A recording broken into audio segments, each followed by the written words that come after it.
Rated M for M-Balm. This is the M-Balm Effect, your one-stop shop for unfiltered discussions.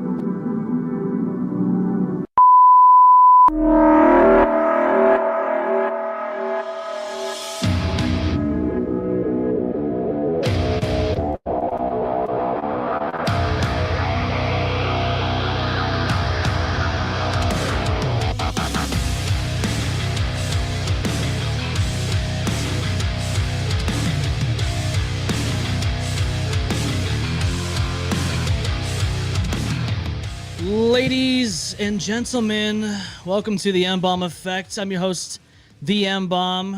I got Billy with me tonight. Hello, everybody. And this is episode 224. Can you believe it? It's happening. It's happening. It's the fappening. It's the fappening. It's the fappening. It's the fappening. It's the podcast all about cum. Yes. Like last week. Yes. Last week. Fantastic. Yes. We have a lot to talk about tonight. We're going to dive some more into the Sam Nordquist case because there's more details shining through. Yes, I would like to hear some of these too. I have been trying to catch up, but yeah, it's kind of crazy. Like all these things are coming out, and again, it's just something that you look at and you're like, how does this all lead up to this? You know what I'm saying? It makes no sense. I guess it's just because I don't have that kind of brain. That's not my thought process when I start talking to somebody, is eventually to lead down that path. Yeah. So, yeah, I'm definitely interested to see where this all goes. Yeah, it's definitely something that I just I look at it and I'm like, how do we let this happen? I'm still dumbfounded nobody said anything. Yeah. Like there's no way somebody didn't see something wasn't suspicious. Yeah. It's crazy to me. It is crazy.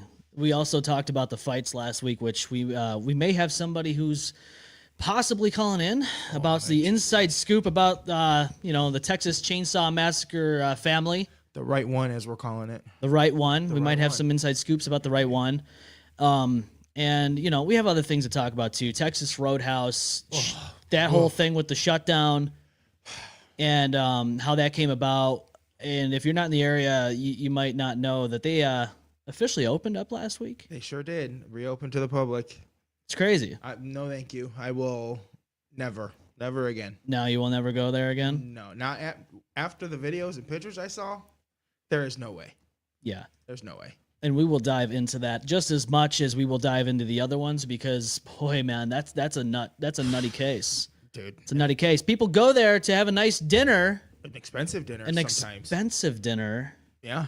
And unfortunately, they get something else.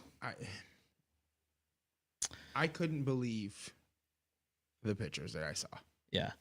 And then the explanation of that happens during the winter times. I've never seen anywhere else have that kind of issue. No. Not during the winter time. You never want to see it. No. You never want to see it. It's not good. Gives me the jeebies. Yeah. Well, Andrea says, sorry to miss it in person. It's okay, Andrea. We understand you have some life situations going on in real time, and we definitely appreciate everything that you do for the show. And look, I get life happens. Oh, we do.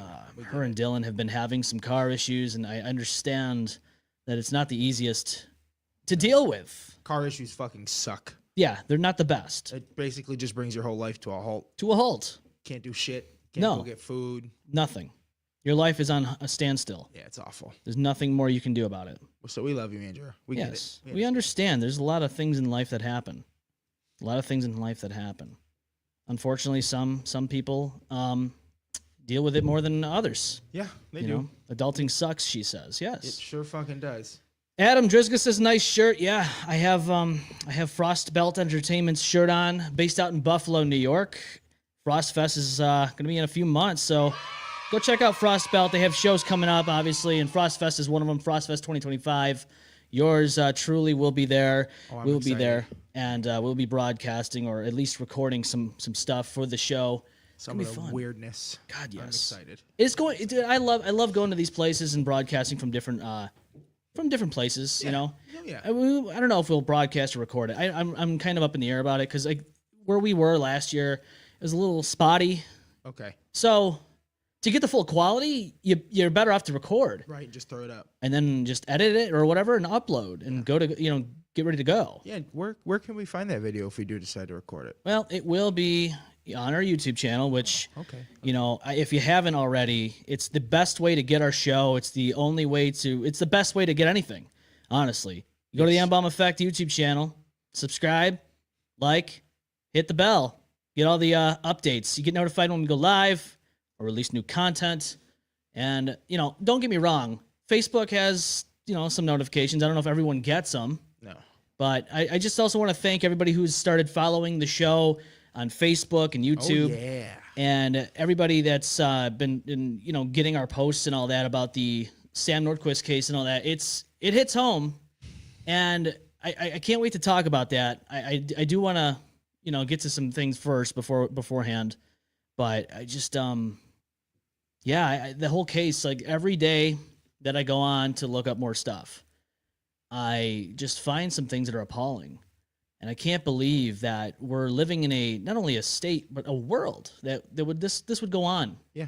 This would be allowed. Yeah. And it is sad. It's terribly sad. Like you said, it's literally 45 minutes away. Yeah. It's not like it's another state. It's here. Yeah. And it's just bullshit. It is. There's a lot of things that could have happened to have prevented it. Yep.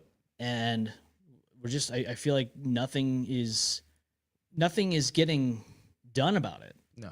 Because there's so many heinous crimes that happens in New York State, let alone this area, that you're just like, how is this still allowed? I don't know either. The car thefts, the shooting, it's all it. But according to Miss Hochul, there's not any issues down here. Yeah. We're not watching people get murdered for no reason. No, she at one point in time in the last campaign said that the uptick in crime was a conspiracy theory made up by the GOP to derail her campaign. Of course, she had to take that back and retract that statement, because everybody that is in the real world that lives here in New York State knows that the crime is out of control. It is not. Yeah, she's so stupid, dude. She's just dumb. Andrea says every day new horrible details come to the surface, and most of them shouldn't even have been there. You're right. Yeah. Those people should have never been there. Mm-mm. And Kyle says the governor. She's nuts. Well, it's like this. You really thought Governor Cuomo was bad, right? Yeah. And he was the predecessor of Kathy Hochul. Get it? Pred? Yeah. Assessor? He's all kinds of pred. He's predator, Yep. predecessor. He's a pred man. He wears the Pred championship belt. Yeah, he wears it very nicely. World heavyweight predator of the world. Yeah. You know Arnold what I'm saying? Schwarzenegger would not be able to take him down. No, he wouldn't. No. And Kyle says she's the worst. Yeah, she is. And to be honest with you, that's what I'm trying to build awareness about on this show anyways, is that the crime has gotten out of control where you start slapping people on the wrist and letting them go, and then they just continuously get worse and worse and worse. Do the same thing 10 minutes later. You go bring him in, they turn around, they literally walk out the door, and then they're doing the same thing that you just put them in for. Yeah. There's no lesson learned. There's nothing holding them going out doing something even worse, because they're just going to get a slap on the wrist. It's catch and release, and then here's your appearance ticket, and don't be late for dinner. Just go ahead, have your dinner, and then go for a crime. Yeah. No big deal. Have your dinner. Go steal Austin's car again. It's fine. It's no big deal. Yeah, if you're new to the show, Austin Dash, who's a co-host on the show, he's running behind, I think, because he's not here yet. He had his car stolen by a Kia boy, and we discussed that. That happened not long ago. Yeah, I think last month. Yeah, I think it was before our Christmas edition of the show, which I had a lot planned for that, but that obviously didn't happen. Fucking Rochester weather. Yeah, the weather, the crime, it got us all. It got us all. Everything got us. It tried to get me again this week. I don't know if you could tell my voice is a little deep. Yeah, it's got a stranglehold on you. It's trying, but fuck it. Fuck Rochester. Fuck the Rochester weather. We'll do it live. Yeah. Fuck it, we'll do it live. Yeah, exactly. Yeah. Exactly. Yeah. I don't know, man. So I don't know. I think the person that was going to call in is not going to call in. I don't know. Maybe I'm wrong. We'll give it time. If we get a call in from a number and we'll answer it, maybe it'll be the I'm hoping so. If I'm you're hoping watching, so, too. please call in. We are excited to hear. We have the inside. Well, this person has the inside scoop. They were there in person. Actually, they were on the video. That's the best part of it. That's what I'm saying. They were there. I don't know. You gotta call in, man. Yes. You gotta call in. Yeah. But Billy, I mean, how has your week been? How has it been other than, feeling a little... It's been okay. A lot of headaches in the morning, but you know, the power of medicine. That's why, please, RFK, take the Red 40, but don't take all the medicine, please. Don't take my Dayquil. I need my Dayquil. Billy, the red 40's in the Dayquil. You can't take it anymore. Yeah, I know. That's why it's blue, so we don't need to worry about it, RFK. The blue 40, the Blue Lake 40 is coming to get you. Is it blue 6? I think that is the one. Is it? Yeah, I think it's something, whatever, another one. Yeah, there's a lot of food coloring that will just kill you. Yeah, it will come and kill you, like YouTube executives who don't like your copyright strike. That will come and put you on your knees and execute you in a manner that you will never ever recover, dream of. And yes, exactly. Yeah. And it will be shot on 4K. Yeah, ultra wide 4K HD. Yeah, unlike us right now. Theaters. Unlike us right now, because we have to stream through 720p. Yeah, fucking thanks YouTube. Yeah, well, I mean, it is what it is. The more you go up, the higher the bandwidth you need, and then it might start causing issues. And that's okay. Yeah, so this is as high def as we can go. They can see me. It's fine. Yeah, as long as they can see us, right? That's it. That's Some people don't even see us; they're just driving. Listening. They're listening. That's okay too. Unless they are watching the YouTube episode and driving at the same time, going 75, 80 miles per hour on the thruway. With it right in front of their dashboard. Yeah. Just looking down at that. They're not even paying attention to the road. No. They're like, fuck the road. I don't need to pay attention to this. I have a self-driving car. Yeah. Like a Tesla. Yeah, but fuck Elon Musk. Yes. Thank you for the self-driving car that doesn't use really any gas, but fuck you. I think we might have gotten a call and we missed it. Oh, no. I don't know. I'm going to call this person. We're going to call back. No, actually, no. You know what? Do it the right way. Give us a call. I want to. That doesn't make sense to me why the phone lines would do this. Right. Annalise is on with us. She says hi. Hi, Annalise. Hello, Annalise. How are you? I haven't heard from you in a long time. Hello. Oh my God, it's been a while. It's been a while. Look, we try to do these phone lines. I understand some people may or may not be shy. I get it. It's okay. It is okay. It's all right. She says, Charlie, he's not here today. No, he's not, unfortunately. No, but he will be. It's some point. It's the dang weather. Oh, dude, the weather. The weather. Could you imagine? Like, just think about it. Like, we had a nice few years where it was a mild winter. I know, and that's what I've been saying to all my drivers at my job. This is totally payback for the last 3. Yeah, this is the way God comes on us. It fucking snowed every day this week? Yeah. It wasn't like it was a little snow. It was 18 degrees. Dude. And then I think Rochester had the 3rd highest snowfall in all of New York throughout the last week too. It was fucking. Buffalo's jealous. They're like, dude, that's our snow. Yeah, you can't do this to us. You're taking this shit from us. This is what we're known for. You took our snow. Yeah. And now we're left with good. Well, maybe not. I don't know. Maybe they had some snow. I don't live in Buffalo. Couldn't tell you. Me either. Actually, no. I did have a couple drivers tell me that it was all right up there. Was it? Yeah, I heard it was okay. Oh. I'm actually driving to Toronto on Friday. Oh boy. Going for the elimination chamber, so I'm hoping the weather is kind of holding up there. Well, if Germany's listening right now, you better close your ears because elimination chamber is not. No, it's not kosher over there. Do you understand what I'm saying? Yeah, I apologize. Kyle says, if you don't mind me asking, where are you guys out of in upstates? We are out of the ROC. Rock, baby. Yeah. Home of the trash plates. Home of the trash. Yeah, home of just the trash, the walking trash walking around here. And we're trash on this show. We've said it before and we'll say it again. And we made that joke, by the way, before. Mr. Hinchcliffe did. Yeah, Tony Hinchcliffe actually ripped us off. Yeah, you owe us royalties. Yeah, him and Joe Biden owe us some royalties. Yes. Even Trump, because he had it at Israeli. Yeah. They can afford this. You're right. By the way. Absolutely can. They all 3 of them can afford it. 100%. Yeah. So pay up. Let's go, baby. We made that joke for you. It was already the cash. It was already given. It was already given to you. We want the cash, and the Dash Man has arrived. There he is. He's arrived. He's come. He has come. Brother? Oh, he has come. Welcome to the Cum Podcast. This guy had his car stolen a few months ago. United Nations of Cum. Yeah, yes, and now he's here wearing the Dark Arts hat, and he's got Inertia. It's a nice hoodie. Inertia. Go check out the band Inertia. And I'm actually wearing a... Oh, what's this guy got? What's this guy got? Dark. Oh, dude, he's got the dark arts. Oh, that's a beautiful shirt. I wonder who makes those. Where can you get them, Austin? Oh, go to darkarts.com. Yeah,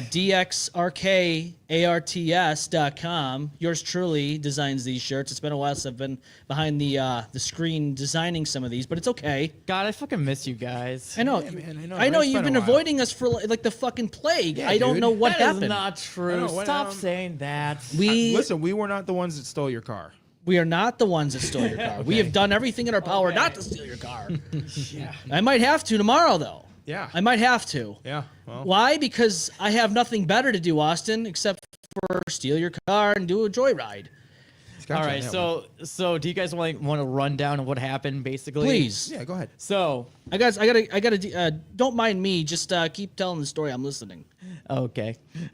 So basically, what happened was, I think it was a couple months ago, and back in December. It was like the end of December. It was like the weekend, Saturday. I was supposed to come on the podcast with you guys, and then Yes. I got a little notification, so I was like coming downstairs, and then next thing you know, the fuck is my car?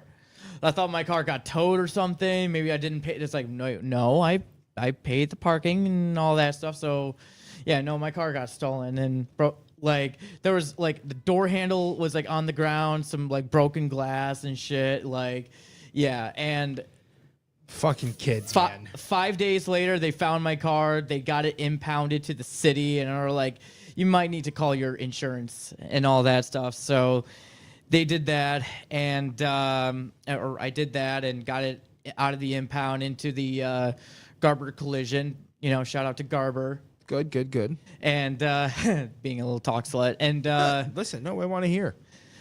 but and then they told me, yeah, it's gonna be a $3,000 fix for your car. So yeah, we're gonna consider this as a total loss. They stole a lot of things out of my car. They even stole the instruction manual to the car and shit. I don't understand all the fucking random why. shit. Like Why? anything. They even stole my rucking bag. You've got this Kia boy stealing your car. Then they take. What do you think they're going to use that bag for, Austin? Oh.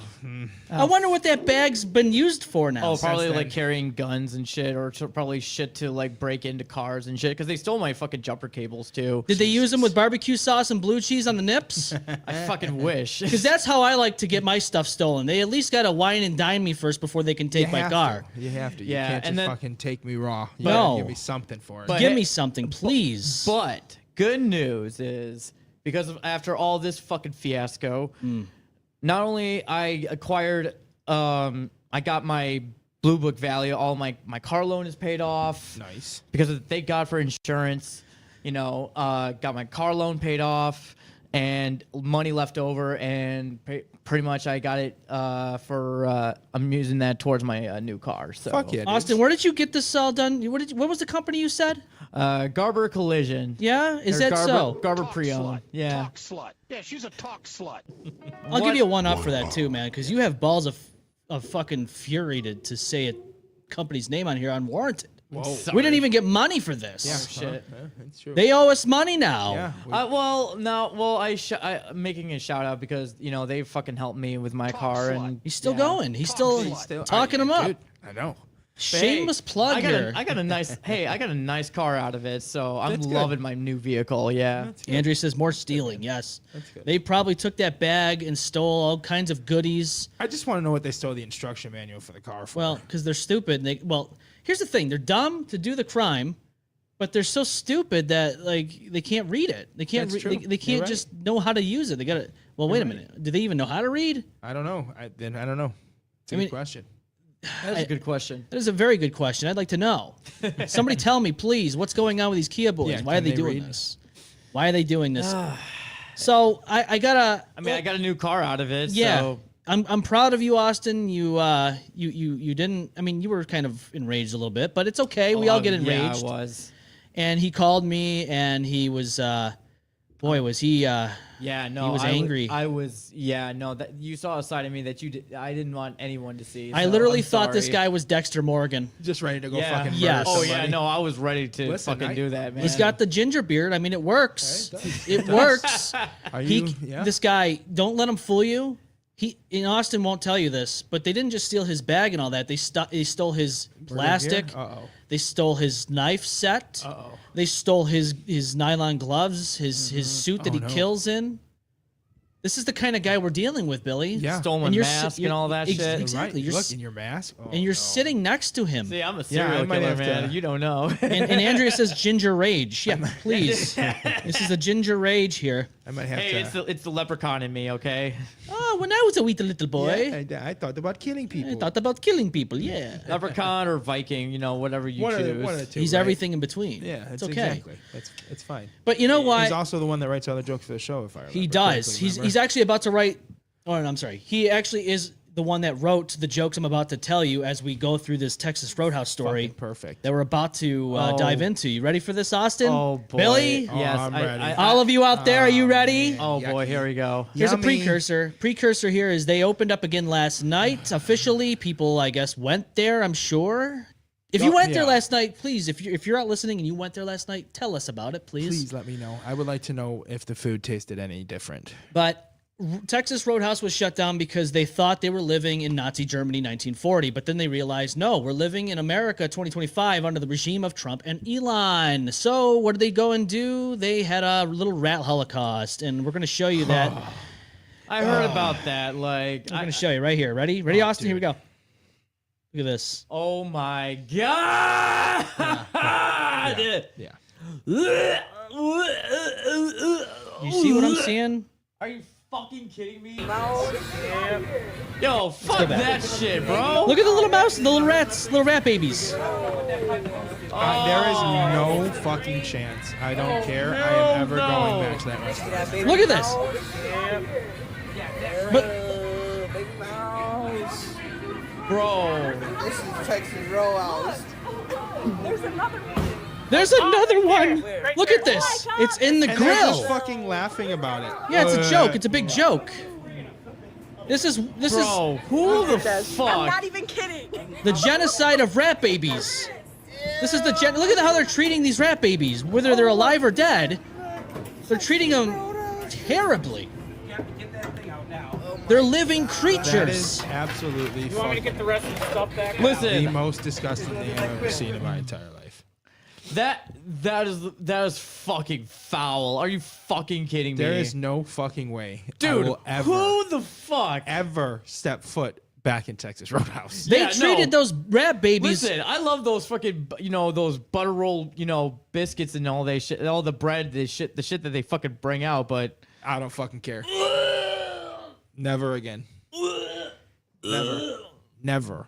They treated those rat baby corpses like they would treat that of a old retired hooker who's 64 years old by dumping her in the dumpster in the back of an Arby's. This is how they treated those rat babies. You're right. It's sad. it's Nazi is sad. Germany It all is. over again with the fucking Holocaust and all the Nazi soldiers dropping off all the Jews. This is why I won't even go back to that restaurant now because of that. That's fucking I just won't go back there foul. because I feel like I will be giving my money to Adolf Hitler. Yes. And that is not what I want to do. I want to stay clear of that from any way, shape, or form, and that's why I can't support that I can't support that place. No. Here I thought I went because my wife and I went to that specific location back in September, and here we are having a nice, fine dining. We're having beautiful steak. I had a little blue light action. Not blue light, blue moon action. I had a nice blue moon draft, and in the background, did I not know that they were out there having a genocide of rat babies The whole time. the whole time, putting them in stoves, microwaves, grills, you name it, they did it. That's fucking foul, man. That's Oh, and by that's the way, so gnarly. by the dude. way, they had roaches inside of the walls. Oh, dude, like, who the fuck fumigates this fucking shit? Like, you have to regulate that shit, like, on a month basis. Who fucking ignores that shit? My thing is they were only closed for a couple days at this point, right? Yes, and they opened up last night. There's no way. Yeah, no, there's no way that is so clean. I don't think there's any way that place stays open after that. It's absolutely not. It's no different than this place called. So, my wife and I love to go to Sogo in Greece. I'm gonna be a little bit of talk slut too, Austin. Okay, so I love me some I'm gonna just talk slut it up here. Yeah, she's a talk slut. Talk slut. Yeah, we like going to the hibachi over there in Greece at Sogo, and people will ask me, well, why don't you go to the other one that's located in Webster? I say because One time about 10 years ago, I went there with my ex, and we were sitting there waiting for somebody to take our drink order and all that stuff. And out of the little crack of the where the table is, the little, whatever you want to call it there, and in the grill, a little cockroach decided to climb up and make his presence known. And that was where I said, nope, that's enough. And this guy who looked like dollar store version of Dwayne The Rock Johnson came over. He was very, he wasn't as muscular. He was a little skinny. And he goes, I don't blame you if you want to leave. And I go, yeah, we're probably going to take this elsewhere. He goes, hey, I got a good place for you to go. It's still Sogo, but it's in Greece. I go, oh, really? And he said, yes. Now, granted, I hope hey, listen, dollar store or what is it? Temu? Yeah, Temu. We'll do that. Dollar store Temu version of Dwayne The Rock Johnson. Thank you for the suggestion. We are still going to that restaurant, by the way. I guarantee he probably doesn't work there anymore. I wouldn't either. No. Fucking filth hole. We went there and they give you noodles, they give you rice. No other place except for Kobe will give you. That's another good place in Greece. They will give you noodles, and you can have your nice, beautiful hibachi with some nudes. I love me some nudes with my beautiful rice and chicken and steak and all the shrimp. Nudes. Yeah. Give me all the nudes in this all place, the nudes. please. Yes. Please. Sauce me up, baby. I want some of that yum sauce, yum sauce and some nudes. Everywhere. You can put that yum sauce over That is my every life. one of my nudes. That's my life right there. Yeah. Sauce and nudes. Give it all. Oh, baby. Give it all. absolutely, dude. Yeah. That's Now what I want life's... hibachi. Exactly. I'm glad that you told me that, though, because Yes. I go to that Webster one quite often, but I'll be making the change to Dude, the Greece one now. It is a drive. Yeah. It's a little bit of a drive. Yeah, we go there from one of my cousin's wife's birthday a lot, so I know exactly where it is in the mall. Yes. Over there. But it is a beautiful place. All the people out there that work over there, there's just such great people. Yeah. Oh yeah. It's a good vibe. One time we went there and there was this one drunk lady with her friends and she was up dancing around. She's having a fucking good time. I'm like, yeah, this you wouldn't get this anywhere else. And I don't want, I'm not a big fan of Plum Garden. No, me either. I can't sit here and for a place that's located in a place called Pittsford, New York. You would think it'd be fucking... Yeah, you'd think it'd be like a pristine, You think it would be beautiful and updated. No, I'm sitting here watching grease drip from the top of where the grill, the fucking hood is. Yeah, the hood. Ew. It's the grease is dripping in my niece's soda, and I go, how do you not clean those? Yeah. Please tell me how this happens. No clue. And I'm just like, lack of hygiene, I guess. I don't know. we got some beautiful comments from our beautiful listeners. Dominic says, that was so disgusting. Working for Pepsi makes it worse. I go into restaurants to sell soda, mom and pop shops, and the horror stories of back rooms I could tell you and things I see. It's like, nope, not eating there. Laugh my fucking ass off. He goes, roaches in the walls. What was there? Grading an F? No way. You rid that. Yeah, you got to get rid of that. You have to dispose of the evidence of your rat and cockroach holocaust. Yeah. Oh. Now they're reopened, like Germany opened after the World War II, after they lost, and now everything's like, okay, everything's fine. Yeah, but you just forget about what you just saw. Forget that there was anything in our walls or anything like that. Don't worry about it. And I hate to make this joke, Austin. I know you wrote this earlier, but there's gonna be rat Holocaust deniers. Yeah, there are. Oh, There's gonna be deniers. They're gonna say no, it never happened. This is a lie. Yep. It never happened. You think Kanye's gonna jump on this train now? They Kanye'd these fucking rats, dude, and that's why. Yeah. Do you understand why he put out that Super Bowl ad and had that shirt? Yeah, of course. Do you understand? Like that shirt was made because he loved Texas Roadhouse. Yeah, or Texas Roadhouse. Specifically in Henrietta. The Grease one's okay for as far as I know. Yeah. The Henrietta one is the exact one that he likes to go to. Yeah. Elon goes there. Yeah. Kanye goes there. Yeah. The ghost of Adolf goes there. It makes all sense now. Now I understand why. And I think, I don't know, maybe the Orange Man goes there himself. I don't know. I don't know. He could. Based off all the things I hear, he could. Mm-hmm. But there's going to be deniers. They're going to be like, oh, no, that didn't happen. Not real, it didn't happen. Never happened. There's always deniers, Those honestly. were gummies. Yes. Those weren't real baby rats. No. Those were candies. Now, Those were fake. That was all Yeah. CGI. It's all AI. now shit. Kanye is going to come out with another shirt, and it's going to have a rat silhouette with the swastika in the middle. Yep. and he's going to profit off of what we just said. Exactly. Oh, This- I thought you were gonna say like the dead rats are he's gonna shape the rats into the form of a swastika. Oh, Well, maybe he could do listen, that. he could do that. He can do that, Austin, that. because Kanye West is a white supremacist. Yeah, you can't forget. You can't forget that. And there's no way of coming back from this now that he's come out as a white supremacist. Exactly. And we already knew and he was always. crazy, right? We knew he was crazy. Yeah, And then he came out with his naked wife at the Grammys. dude. We talked a little bit about that last week. Yeah, I saw that. I was like, But now he's a part of this rat holocaust at the Texas Roadhouse, you know. And by the way, if you went to Texas Roadhouse last night, you may or may not have been nibbling on a nice fried rat labia majora, which, by the way, I heard is a delicacy in some countries. I heard that it's good very money chewy. for it. Yeah. It's well, the edge, you got to sear it right, dude. Right. You got to sear the rat labia majora very, very nice and crispy on the sides. Labia Yeah, you got to have it nice and crispy on the sides. It's got to be a little juicy in the middle, and it's almost like bacon if you want. It's like a little piece of bacon.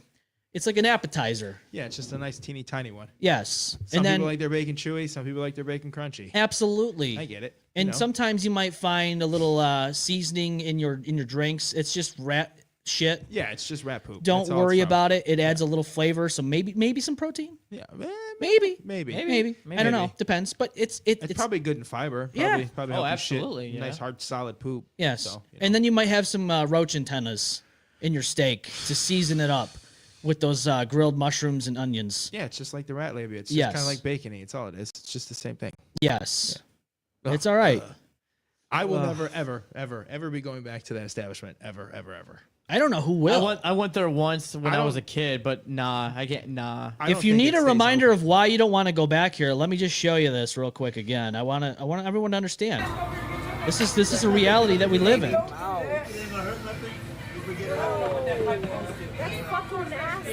And there you go. This is That's so fucking gross. that right there is almost like Anne Frank.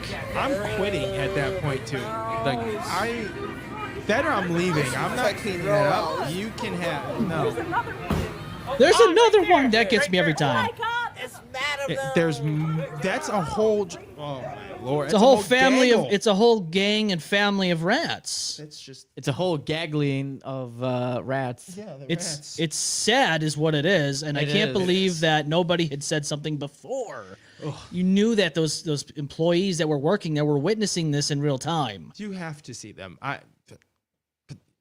Can somebody just elaborate how long this would take to get this bad of an infestation of roaches and rats? Yeah, I don't know. I would like to know. Yeah, I was gonna say, like, how long would it take for like to be that bad?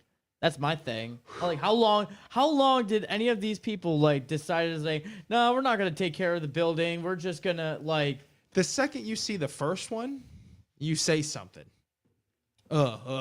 Dominic says, "Where's John Tafferty? Yeah, right. Yeah, right. Where Yeah, is get he? him in there. Get him in there to fucking get that place in the tip-top shape. Please bring him here to Rochester. That establishment's not the only one that needs this. No, it is not. There was. They plenty. need them now, all of them. Give it up. Let's go. John, come here to the ROC. You will probably regret it. You will probably puke on your way here from the stench of the trash that's just emanating from the city, but you will have to come here and save us all, because next we will be the ones inside of grills and they'll be scraping us out. Yes. Human bodies will be inside of these restaurants decaying as they cook your food. Yep. And it doesn't stop at the rats. No. Serial killer they love animals, right? Austin, you know all about this. You've killed a bunch of little animals in the basement when your mom chained you up in the basement. That's why you're killing people, and that's why you're like Dexter Morgan. And Hey, now man, you can't be mad. You're the one that wrote the joke about you yourself. wrote the joke. Oh my! It's not my fault. Ladies and gentlemen, it's not my fault. Here's another joke. Here's another joke he wrote. And I regret to have to say this because it's awful, but they aborted these baby rats Oh man. almost as bad, if not worse, than the abortion that happened in Essex, England, from an emo girl who's 24 years old and now is getting blasted on Instagram for it. Austin, I can't believe you would write such a thing like this. Why are you blaming this shit on me? Well, I didn't do shit. Didn't you understand what you signed up for? You had co-writer for Yeah. Joe. You had co-comedy writer in the signature section of your contract. You You didn't. signed it, man. You Yeah. signed this. You signed it, dude. God damn it, you're right. And It's okay, Austin. It's not my fault No. that somebody in Essex, England is getting blasted for something. It's not my fault that people can't get on board with life decisions for one's body. No. But Right? she's getting blasted now from all angles. And you would think that this person is a celebrity, but she's not. No, she's just some person trying to live her own life. Living her best life like these Yep. rats were trying to live when they got caught up in this terrible, terrible atrocity. Right? They just thought, hey, man, this food smells good. This sounds like a place I could stay at. And then, boom, Yeah, you got a point. dead babies everywhere. Dead rat babies. Dead babies. Lots of rat labia being cooked Yeah. for the patrons. Andrea says it takes around 3 weeks for a rat to become prego. Pregnancies last around 21 to 23 days. Litters consist of 5 to 12 babies. To give birth, not become prego. Okay, so basically this could have happened in a very small amount of time, but I could also say that they knew this was happening before this video came out. They had to have. Had to have. They had to have. There's signs that there's rats or mice Yes. in anywhere. Yes. Like rat shit. You'll see it. Rat poop. Yeah, you'll find it. You'll smell it. Then you'll you know. start noticing, things are gotten bite marks in them or chewed through. You know. You just know. You know. It's not good. Ugh.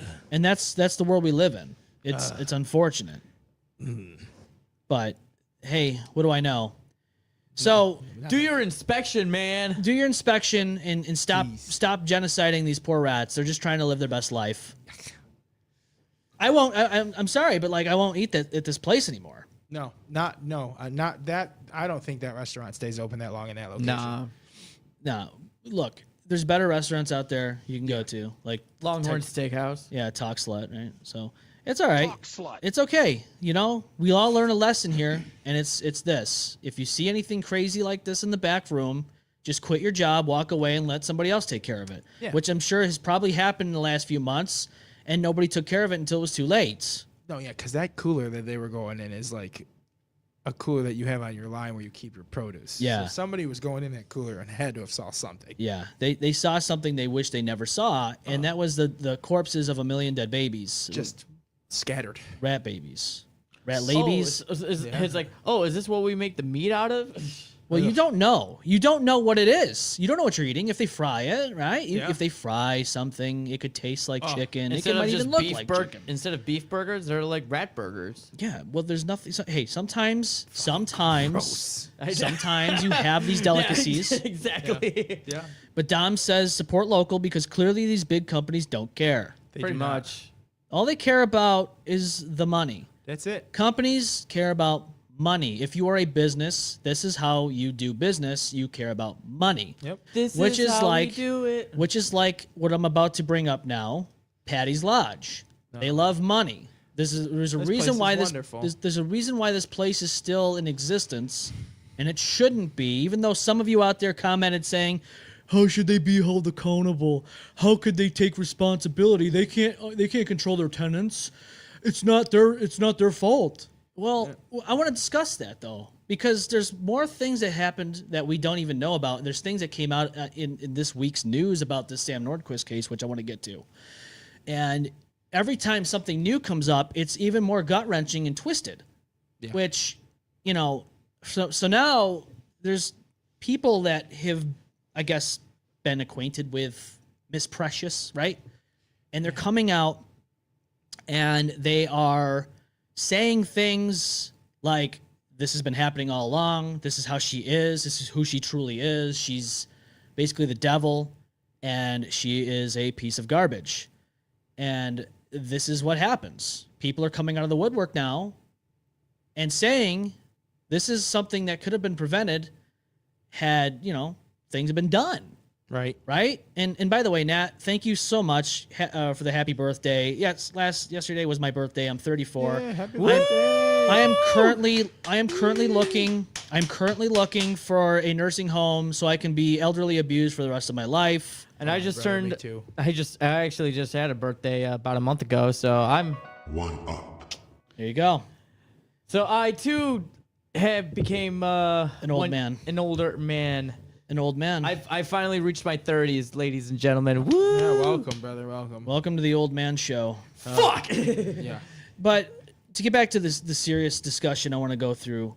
So, Sam Nordquist, 24 years old, comes here for love from Minnesota. If you don't know already, I'm sure a lot of you already know. Minnesota. And so he comes here and, you know, his family's like wondering about him because they haven't heard from him. And it just, you know, I think like New Year's Day was the last that they heard from Sam. Yeah. And I just want to play you a video real quick that I found recently.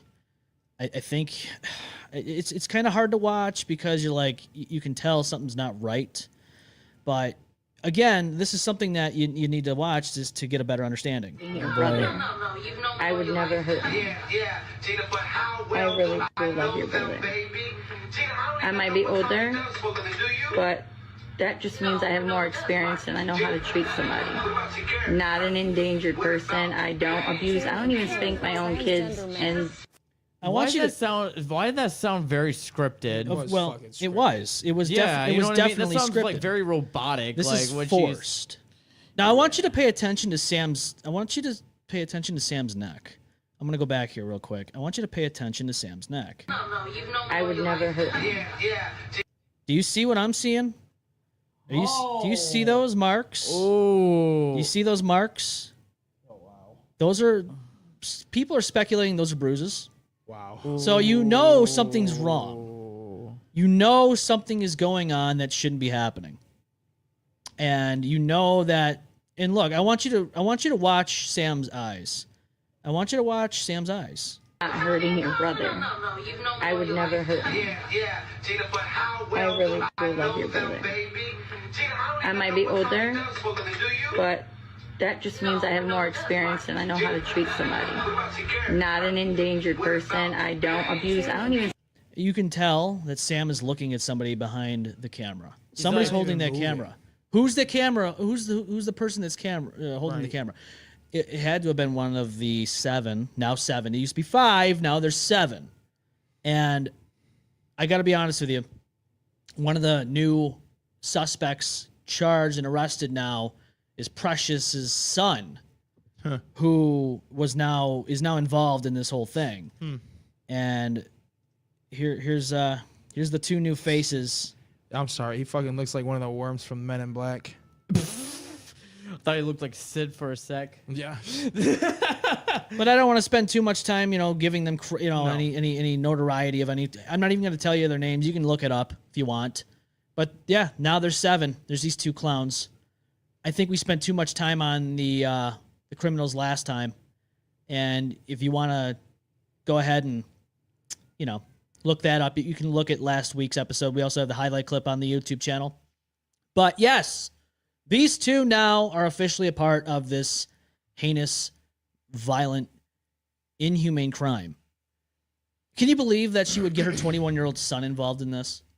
Fucking piece of shit. She deserves to rot in jail for the rest of her life. Yeah. And it's disgusting. Fucking disgusting. Killer K says she's trash.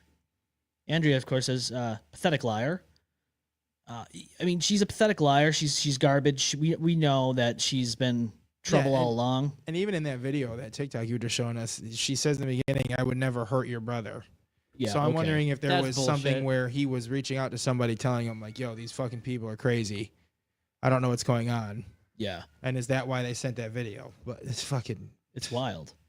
Pathetic, dude. It's fucking disgusting. Fuck all of them.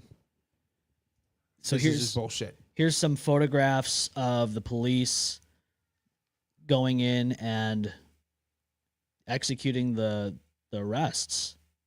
Here in these photographs for when they went to do the check and all that. Now you could see if you can tell. I don't know. It's kind of small for our screens right now, but there's people getting arrested. Cops are all over this place. Patty's Lodge it's a crime scene. It still is. And I was physically over there recently. I put out a reel and a TikTok video, a YouTube short of it, and some people were upset. They were upset that I was saying that they should be shut down. They were upset saying things like, well, what did they have to do with that? It's not their fault. They're a business. You know, they can't control. The people were saying that they're basically not at fault. But you got to look at it this way. And I love how the one guy goes, "You're obviously not a business owner. Like, this guy knows who I am." And Yeah, whatever. okay, so ask the family. Ask the family. You can ask a lot of people. You ask the people that lived there at one point in time. I promise you, they will say they know exactly what's going on in that place, because this place is known for bed bugs. Yep. It's known for all kinds of different crap. It's known for drugs. It's known to house registered violent sex offenders. And I've been to this place in the past, years ago, for my last employment. I have been here. I've seen the inside of one of these places, and I saw kids. I saw children inside of one of them living there. Ugh. And to know that people are being let in to live, that have a violent crime of rape and sexual abuse to kids. The one dude, what's his name? William? I don't even know. The one dude with the beard. That's all I can tell you. The one dude that didn't look like he belonged. I don't know. All I know is this. He should have never been let out after what he did to the first time. I guess he had something to do with a 9-year-old. Yeah, 8 or 9-year-old. I think I was reading somewhere. How does this guy get let out back into society? No fucking clue. And how does this place not know that this dude is there in their property? Right. On their property. Right. Yeah, William with the beard. Billy, Charlie says. Yeah, whatever. Andrea says management can do background checks and have rules, but they just want money. That's Pretty it. much. Danny says they seriously stayed at the hotel. They did this, and after they did it, oh my God, how is it still open now? Aren't they supposed to have cameras on the property there and everything, especially with sex offenders and shit staying there? You'd think. You go there now, and it looks just the way it has probably since the day they opened, because there's no updates or anything like that to this place. They don't care. All they care about is money. But, you know, with DSS and all that, they're getting lots and lots of money from all these people that go there. And I just don't understand how anybody can sit there and say things like, they have nothing to do with this. They shouldn't be held accountable. Of course they should. You know, there's a process to be a tenant in this place. There has to be of some sort. Yes. And you're going to tell me that the owners and the management of this place don't know who they're letting in on their property? Right. Yeah, that's some bullshit. Like, I'm going to tell you what. Sure, they might not have any control over what the tenants do inside of their home, but they have every cognitive decision amongst themselves to decide whether they live there or not. Yep. And they decided to let them live there, Yeah. knowing full well what their history is all about. And God knows what else has gone on in that place that didn't make the news. God knows how many other people may or may not have died in that location. Think about it. Think about how many times somebody might have overdosed and died in that place. And they just not said anything about it. Correct. And so, is somebody who owns a property, I own this house. If somebody comes over, like one of my neighbors, and slips on my driveway, I could be liable for that. Yep. I could be held liable. Now, I can't choose for them to do this, to come onto my property or not. They are going to make that decision on their own. We've heard it in the past where people were on vacation and people broke into their house, got hurt in their home, and sued the homeowners and won. Yep. And you're going to tell me that That's some bullshit. that this Patty's Lodge can't be held responsible in any way, shape, or form? You have to be joking me. That's insanity. It is insane. It's just, yeah. You own this property, Yeah. and it's on you for who lives there and who stays at your property. This is your place. You own this place. Yeah. And you should know what's going on. Dude, for a month straight, when this whole thing was going down, when they were doing all these horrific things to Sam, Nobody said anything. you're telling me nobody in any way, shape, or form noticed these weird, crazy looking people in and out of these buildings all day, every day for a month straight? And I guarantee you, out of all the times that they did this shit, there had to have been someone being loud. Sam had to have Something. screamed at some point. Something. And there's no way in shape or form that nobody heard anything. Somebody had to have heard something. Somebody should have said something. And if they did, if they did, right? If they went to the management and said, hey, guess what? We have a little suspicion that something bad is going down in room 22 or whatever. Yep. And they should have said, okay, we'll go investigate. Mm-hmm. But obviously nothing was done. And so you're telling me that this place that is still open today for people to live at, children especially, because they shouldn't be living there with these sex offenders. Yeah. It's still open for this. Yeah. Yeah. And the one guy's like, oh, they help people. They help people get back on their feet. Nothing, Justin, comes out of this place any good. Nobody that goes here is doing this to be better. No. They're going here because they know there's drugs and there's sex here. Yep. And nothing good comes out of Patty's Lodge. No. You go there to die. Yep. You go there to die. It's like going to an airport. When you go to an airport, you're taking a chance. Well, if you live in this place, you're taking a chance. Yep. It's like when you drive on the opposite side of a throughway, you're taking a chance. You're absolutely right. There's no difference here, man. It's crazy how this place. When you decide to go skydiving, you're taking a chance. 100%. But I think you'd have a better chance of surviving and having a better life if you did those things than if you lived at Patty's Lodge. Yeah. Mm-hmm. Yeah. So you tell me, how are they not accountable in any way, shape, or form? I don't know. I don't understand that either. Andrea says they said her room was busy. Right. So you're telling me you're watching this busy. You're telling me that there's this incoming and outgoing traffic of people that look like they should belong in a prison cell. Yeah. And you're not going to do anything about this. Especially if that's management that's saying that her room was busy. Yeah. At that point, knowing the people that live there, you should call law. Call law enforcement. Danny says... Yeah, no, I think that's complete and absolute bullshit. Danny says, someone saw them coming and going. Someone had to have heard of them. Of course. Yeah. And that's what I'm saying. It's a month long of this degrading, awful, heinous, just torture. Yeah, it's... And people didn't hear this guy.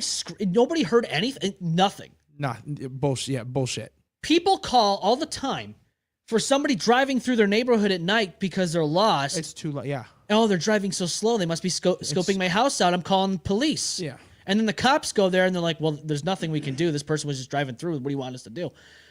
But then you have these weird, crazy, misfit looking people going in and out of this property and nobody does anything. Yeah. Nothing. It's just ridiculous. Nobody once said, hey, let's call 911. Something seems off here. Like you said, you know who's living there. There has to be some sort of background check or something that is done. 100%.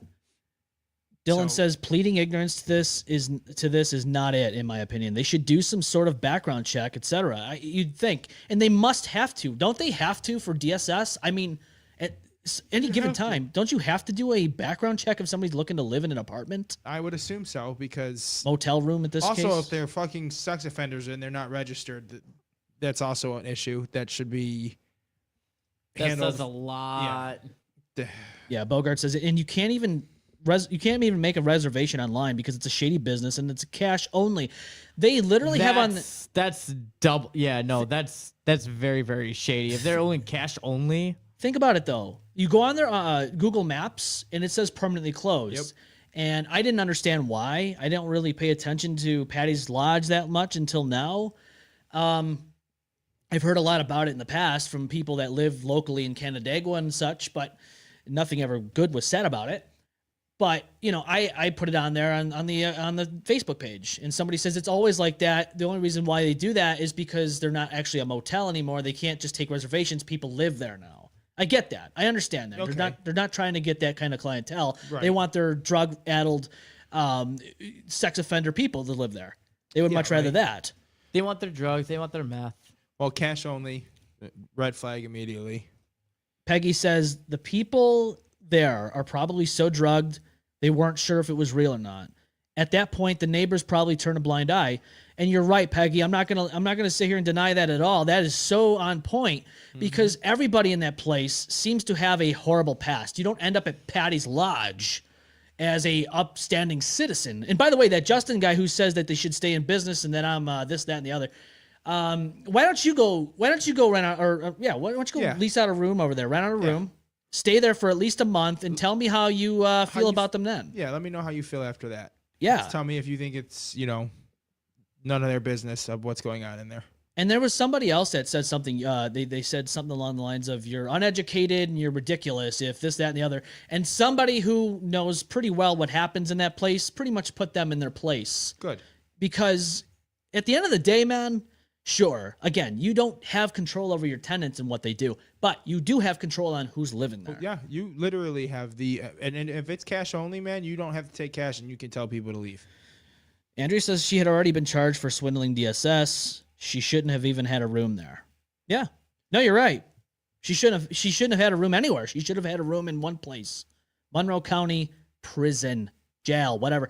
Put her in the cell and lock the key. If it was up to me, my opinion, they should have given her the electric chair. Yes. At this point now, especially after this. Yeah. Which, New York State's not a they're not a No, we are not. they don't like capital punishment. They like to let them live and Slap on the wrist, man. It's crazy to me. It is. It's absolutely disgusting. Killer K says those places are for sex offenders, and it's seemingly so, because isn't it that the well, hold on a second, Jennifer.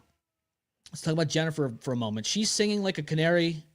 All the stuff that's going on and happened, she's singing like a canary. She had a restraining order against Precious, from what I understand, from when I was doing the digging of the information that I was doing. And so from what I gather, she, I'm sure, got swindled into being a part of this, but regardless, doesn't matter. Even if she's singing like a canary, throw her ass in there like a fucking bird in a cage. Yes, please. Because she is no better than the ones that did this as well. And just because you're pouring your guts out now in jail doesn't mean you deserve time free in public ever again. No, you could have stopped this at any point in time when you found out about the situation. Yes, I agree. Carrie says they don't have to do background checks for DSS. It's very uncommon. It's very common for motels like that to accept people with criminal backgrounds, especially sex offenders. Most shelters don't allow sex offenders. Well, even better way to say, let's shut this place down, because we see what happens when you have a place like this in existence. You gather all and harbor all the dregs of society, and nothing good comes from it. And now a family's without a loved one because this place existed to begin with. And the justice system failed everybody. Yep. It failed everybody. Yet again. And it's just, that's the whole thing here. When are we going to open our eyes to the fact that the justice system here, in particularly New York, isn't really working right? When are we going to stop that? When are we going to stop We're that? ever going to stop that because When of are all the we- people that benefit off the fact that it is so fucking shitty. Yep. Kia boys are absolutely benefiting that. A bunch of people are. People are allowed to beat their fucking other significant others and walk in and walk out and then go do it again right after. Kimberly said, basically not my pig, not my farm situation. So fucking sad. exactly. That's exactly how they feel about it. They just don't care because they're getting the money and they don't want to know anything about anything. No. And so with the justice system here in New York State, like, these people have had terrible criminal history. They've all been charged with something in their lifetime. I don't know about the 19-year-old girl because she's so young. I'm sure she's got into some trouble in her younger days, which she can't get any. I mean, it's kind of hard to really say she must have had any big criminal rap sheets. I don't know much about her, but I can tell you this. The rest of them who are in their 30s and all that and 20s, absolutely. You know they have a history, and you know they should have never been out in public in society ever again. No. But the problem with New York State and the way this bail reform and all this other stuff that's in place here in New York State is that people get away with it. They basically get caught and released with an appearance ticket. And you might, like the one dude, Kyle Sage, we talked about, went to jail for a little while, did a little stint in jail, a few times actually, and got back out. And it makes you wonder, if they were all in jail or prison for the rest of their lives, do you think Sam would be alive today? 100%. I think so too. Well, okay, I can't say 100%, but I mean, yeah. I think there's more likely than not. I think so. Yeah. Yeah. Absolutely. More likely than not. He would have never came here to New York State. Would have never been tempted to. And he would have never have been in that hellhole known as Patty's Lodge. Yeah, and meet these fucking psychotic people. These people are disgusting. And if for whatever reason any of them get out, that is a true testament to what this state, let alone our society, allows to happen. As soon as I saw like Sam's face, I was like, "Blink twice if you need help." I'm pretty sure that dude was blinking twice. It's sad. It's sad. You know, it's disgusting. It is. But yeah, here's the Google Maps here. It says it right there. Permanently closed. People are leaving all kinds of bad reviews. And as they should. People should be aware of what this place is. Now, granted, the people that are on Google Maps looking this place up probably aren't the people that are looking to live there. No. They're probably not. I would venture to say they're definitely not. Yeah, oh no. Yeah, it's Carrie says, I agree. It's terrible. They shouldn't be able to be placed in anything like that. No, I agree. No. 100%. This place should be shut down, bulldozed down, and left as an open space. Yeah. Actually, they should leave this as a memorial. Yeah. That Leave would it as a be- yep. memorial. And it's kind of fucking sad because at this point, they're going to stay open because they're going to be able to profit off their name at this point. Yep. And it's going to be fucking ridiculous that they're going to do it in such a shitty way after what happened. Here it is. Justin Miller says, this place helps people get on their feet. It helps the less fortunate. You're clearly not a business owner. You want a business to close down because something bad happened there? The ones who did the crime are in custody. Justice will be done. Go try to make a name for yourself some other way. Is this what you think this is? You think this? We're talking about this to make a name for ourselves? No. I would much rather be here reading funny things to you and making bits about another story. I would much rather be doing that. Shit, I would love to like react to just like memes and dark humor. But I would much rather be doing that than talk about this. But the reality of it is, this has to be talked about. There has to be awareness here because it doesn't seem like things are getting fixed overnight. No. And I know they're not going to. But every time you look, there's always a heinous crime that happens. And you always think about the things that could have been prevented. And then you're like, oh, shocker. These people that did this horrific crime are past convicts. Right. The previous convicts. Oh, shit. That's a surprise. Yeah. Shocking fucking statement there. Wildheart says, what a clown. I agree. He is a clown. He got schooled. A lady, I think, that might have had something to do with... I don't know. I just know that she knew her shit. She knew about Patty's Lodge. And she told them exactly what it is. Like, these people, that's all they care about is money. And by the way, Justin, here's a funny thing when you say things like, you want a business to close down because something bad happened here. Well, how about this? If I don't have somebody sign a waiver, by the way, I do own a sign business. It's called My Photography. If I go to a photo shoot and I don't have somebody sign a waiver, right, and they get hurt or something, I'm liable. Yep. At that point, they're on my time. Yep. And that's the fucking fact of it. If you're a business of some sort, you have to have a responsibility if you don't have the proper things in place. Exactly. That's why if somebody gets hurt on a job after you sign a contract working for that job is responsible. So here's another one. So statistics. I love statistics. It's like everything else in life. Statistics exist because real life events happen. Yep. And I may or may not be telling you a real life statistic here. So how about this? You have a company and you have a guy who's driving a truck to deliver stuff. And you're kind of like, okay, yeah, sure, maybe this person isn't the best fit for the job, but we really need help here. So then the person gets behind the wheel, and the first week he rips someone's lawn up with the tires. Rips it up. Rips it right up like he would a hooker in Lyle Avenue. Then the next step is, a few months later, he's tearing down mailboxes with the truck. He hits a mailbox. Now that's property damage. And now you're like, okay, this guy, it's a little sketchy to have him behind the wheel of our truck, but we are going to continue. Then the next one, maybe a month later, starts to ride someone's ass and turn into, say, maybe a gas station of some sort when he shouldn't have, and total someone's car. Now the company is, you guessed it, liable and responsible and has to pay for the damages of the car. Yep. So what do you think the next statistic is? What is the next statistic? Death. Yeah. That's the next statistic in this case. Again, may or may not have happened, but that would be this next statistic. So what do you do as a company?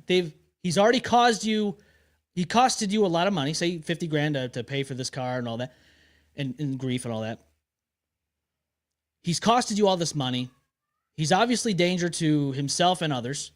Do you keep him on the job? Do you have him keep driving the truck for you? Or do you say, sayonara, sucker? Yeah, get the fuck out of here. I say fire. I'd fire him. That's exactly what may or may not have happened to this individual. Yep. But, again, the company was liable for what happened, even though the employee caused the problems. Yeah. So you're telling me Patty's Lodge, again, had nothing to do to control what was going on in their property? Come on. Let's be honest here. You obviously don't know a fucking thing about any type of business ownership. So why don't you step off your high horse and shut the hell up? Because nobody cares what you think. You obviously don't know what you're talking about. You fucking idiot. It makes no sense when people start like talking like that. It's like, dude, shut the hell up. Just fucking stop. keyboard warriors. I'm not an expert, but I know enough about business because I've been in this type of thing for a little while to know enough. Yeah. You know, so the place should be shut down. There's nothing that good comes out of it. No. And the fact of the matter is, you know, it comes out that these people, somebody knew something. There was something going on there that people noticed, but nobody did anything about it. Yeah. And Something Sam could still be alive. Exactly. We could have still had, you know, a person still walking this earth instead of what we're having to deal with now. It's one of those things where you're just like, dude, how does this happen? How does it happen? Neglect. Yeah, it's just nobody's paying attention, and No one's paying attention to what's going on. From what and I think, I saw Andrew said that somebody said that their room or whatever was hot, so somebody realized that people were walking in and out of their house all the time. Yeah. Somebody could have said something like, "Hey man, what the fuck's going on?" Right here, she said they said her room was busy. See, Yeah. like, It so was who's busy. saying that? Is the owners of the Patty's Lodge saying that? And then if you've seen that and you know that, then you know what kind of people are living there. Then the phone call should be made. Also, again, too, if you know that there's a bunch of sex offenders there, I'm sorry, there should be police at least checking in there once every couple weeks. Yeah. Because, again, if you know there's children living there and there's registered sex offenders, then Yeah. But again, this whole justice system is just... My boy Justin Nominee says, I was in a DSS hotel after a jail release, and all of them allow the craziest things to go down. That guy's an idiot for saying that. It's a business, blah, blah, blah, blah, blah. You couldn't imagine what I saw going through those hotels in such a short period of time. They need to figure something else out. Putting a bunch of convicts in the same place in different areas makes it actually more of a statistic for things like that to happen. Yeah. 100%, Justin. Nailed it right on. I mean, this is, again, coming from somebody who's been in this scenario. Mm-hmm.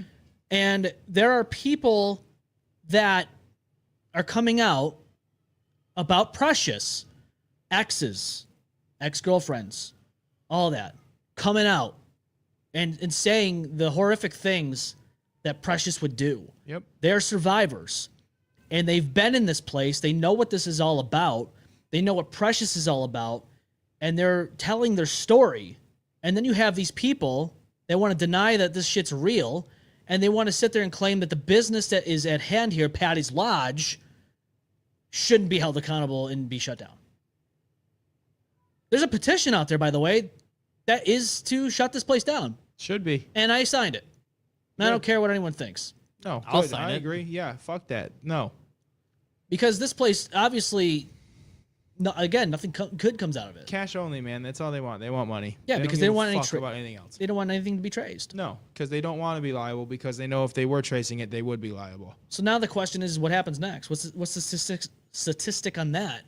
There's already been horrific things that happened over there in years that has been going on, because I've heard stories about it. But now there's been a heinous murder that happened there. Yep. Mm-hmm. So what next? How do you get worse than a heinous murder? Children murders. That's what I'm saying. Children do live there. That's going to happen. Yeah, a kid's going to go missing because, again, you Sex have offenders. fucking sex offenders staying there. Canandaigua Chronicles, you need to hear this. Yeah, somebody needs to hear something. Yeah, because This it's ridiculous. And to I be like how honest. this guy's like, oh, this is how you make your name. This is not the way to make. I don't care about that. I No. care about awareness. Hello. Yeah. I want to make sure that this shit gets looked at like, hey. We're spreading awareness, not like But there's people out selling there. an ad. But there's people out there that are, I mean, I'm a cynic myself, right? But there's people out there that are so cynical that they think everybody that's talking about this is doing this for some clout. This is a podcast where we talk about things like this. Yes. That's what we're meant to do. That's some bullshit when people like say like, "Oh, it's for clout." No, it ain't. I think the clout chaser was the dude that commented that. Yeah, he sure was. Pretty He was much. trying to get reactions on everybody else. Fuck that guy. Fucking prick. I figured I'd use his comment because it really it makes you look at it like bitch. well, it makes you look at it like, dude, how are you that ignorant? How are you that ignorant where you're like, oh yeah, you know. Quit drinking the Kool-Aid and stop. Yeah. He probably ain't drinking Kool-Aid. He's probably drinking something else. Well, it sounds like he needs to live there. Well, I said Kool-Aid. It's just... It sounds like he needs to live there. And again, we're not using it for clout. We're talking about it because, again, it's something that happened It happened. We're very spreading close to home. we're and it spreading is awareness. a very sad situation. Awful. It's something that could have been stopped. Yeah, it could have been. This whole thing could have been prevented. It's not like we're enjoying talking about this. No. It's not something that we are taking pleasure in. God, no. Mm-hmm. So here's a thread. I don't know who Melissa or Oz is or anything like that. Is it Dr. Oz? He says blueberries Oz. is good for you. Yeah, blueberries. It says right here on the top, Precious is very abusive in all her relationships, and I know Precious very well. Her son, someone did thank me and said they were going to delay back to his mom. Oh my God, this is so sad. Precious is very abusive in all her relationships, and I know Precious very well. Oh, it's just, she said the same thing. Okay. This is from somebody named Crystal. And she says, kept him in a dog crate at the hotel. It's sickening. It's fucking gross. A dude. dog crate. I can't keep that part. Keeps. Think about that. Think about that for a moment. Think about it. Like, you got to understand. Austin, you were in a dog crate at one time. We had that on the video. Oh yeah. No, I'm being serious though. Like, I know that was a joke at the time, but like, let me ask you this: could you imagine being in there for a month, for weeks? Oh God, no. Could you imagine? And you're not even you're not a large dude or anything like that. You would be very uncomfortable in there. Now think about Sam. You know what I'm saying? Larger guy, right? In a fucking dog crate. At my size, definitely couldn't even imagine. Listen, I've been in my dog's crate, fuck with my dog, and there's no way. And I'm big. I just don't get it. Like, and to think that nobody heard, like you would definitely be making all kinds of noises. Well, now if there's 7 of them too, not one of you fucking was it. 7 people. It's fucking disgusting, man.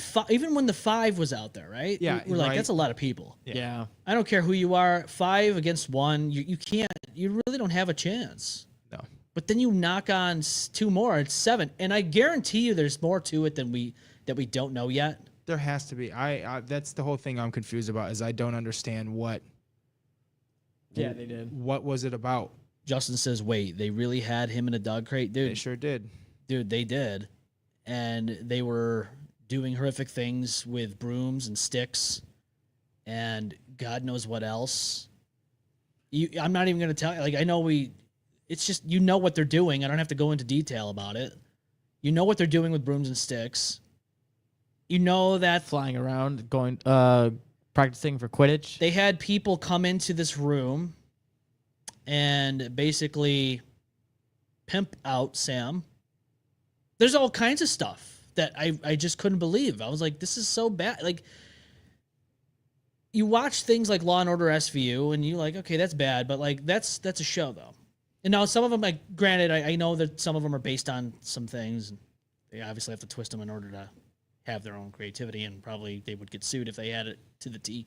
But you know that in real life, it's worse than it is in what you see on TV. That's true. It's so much worse.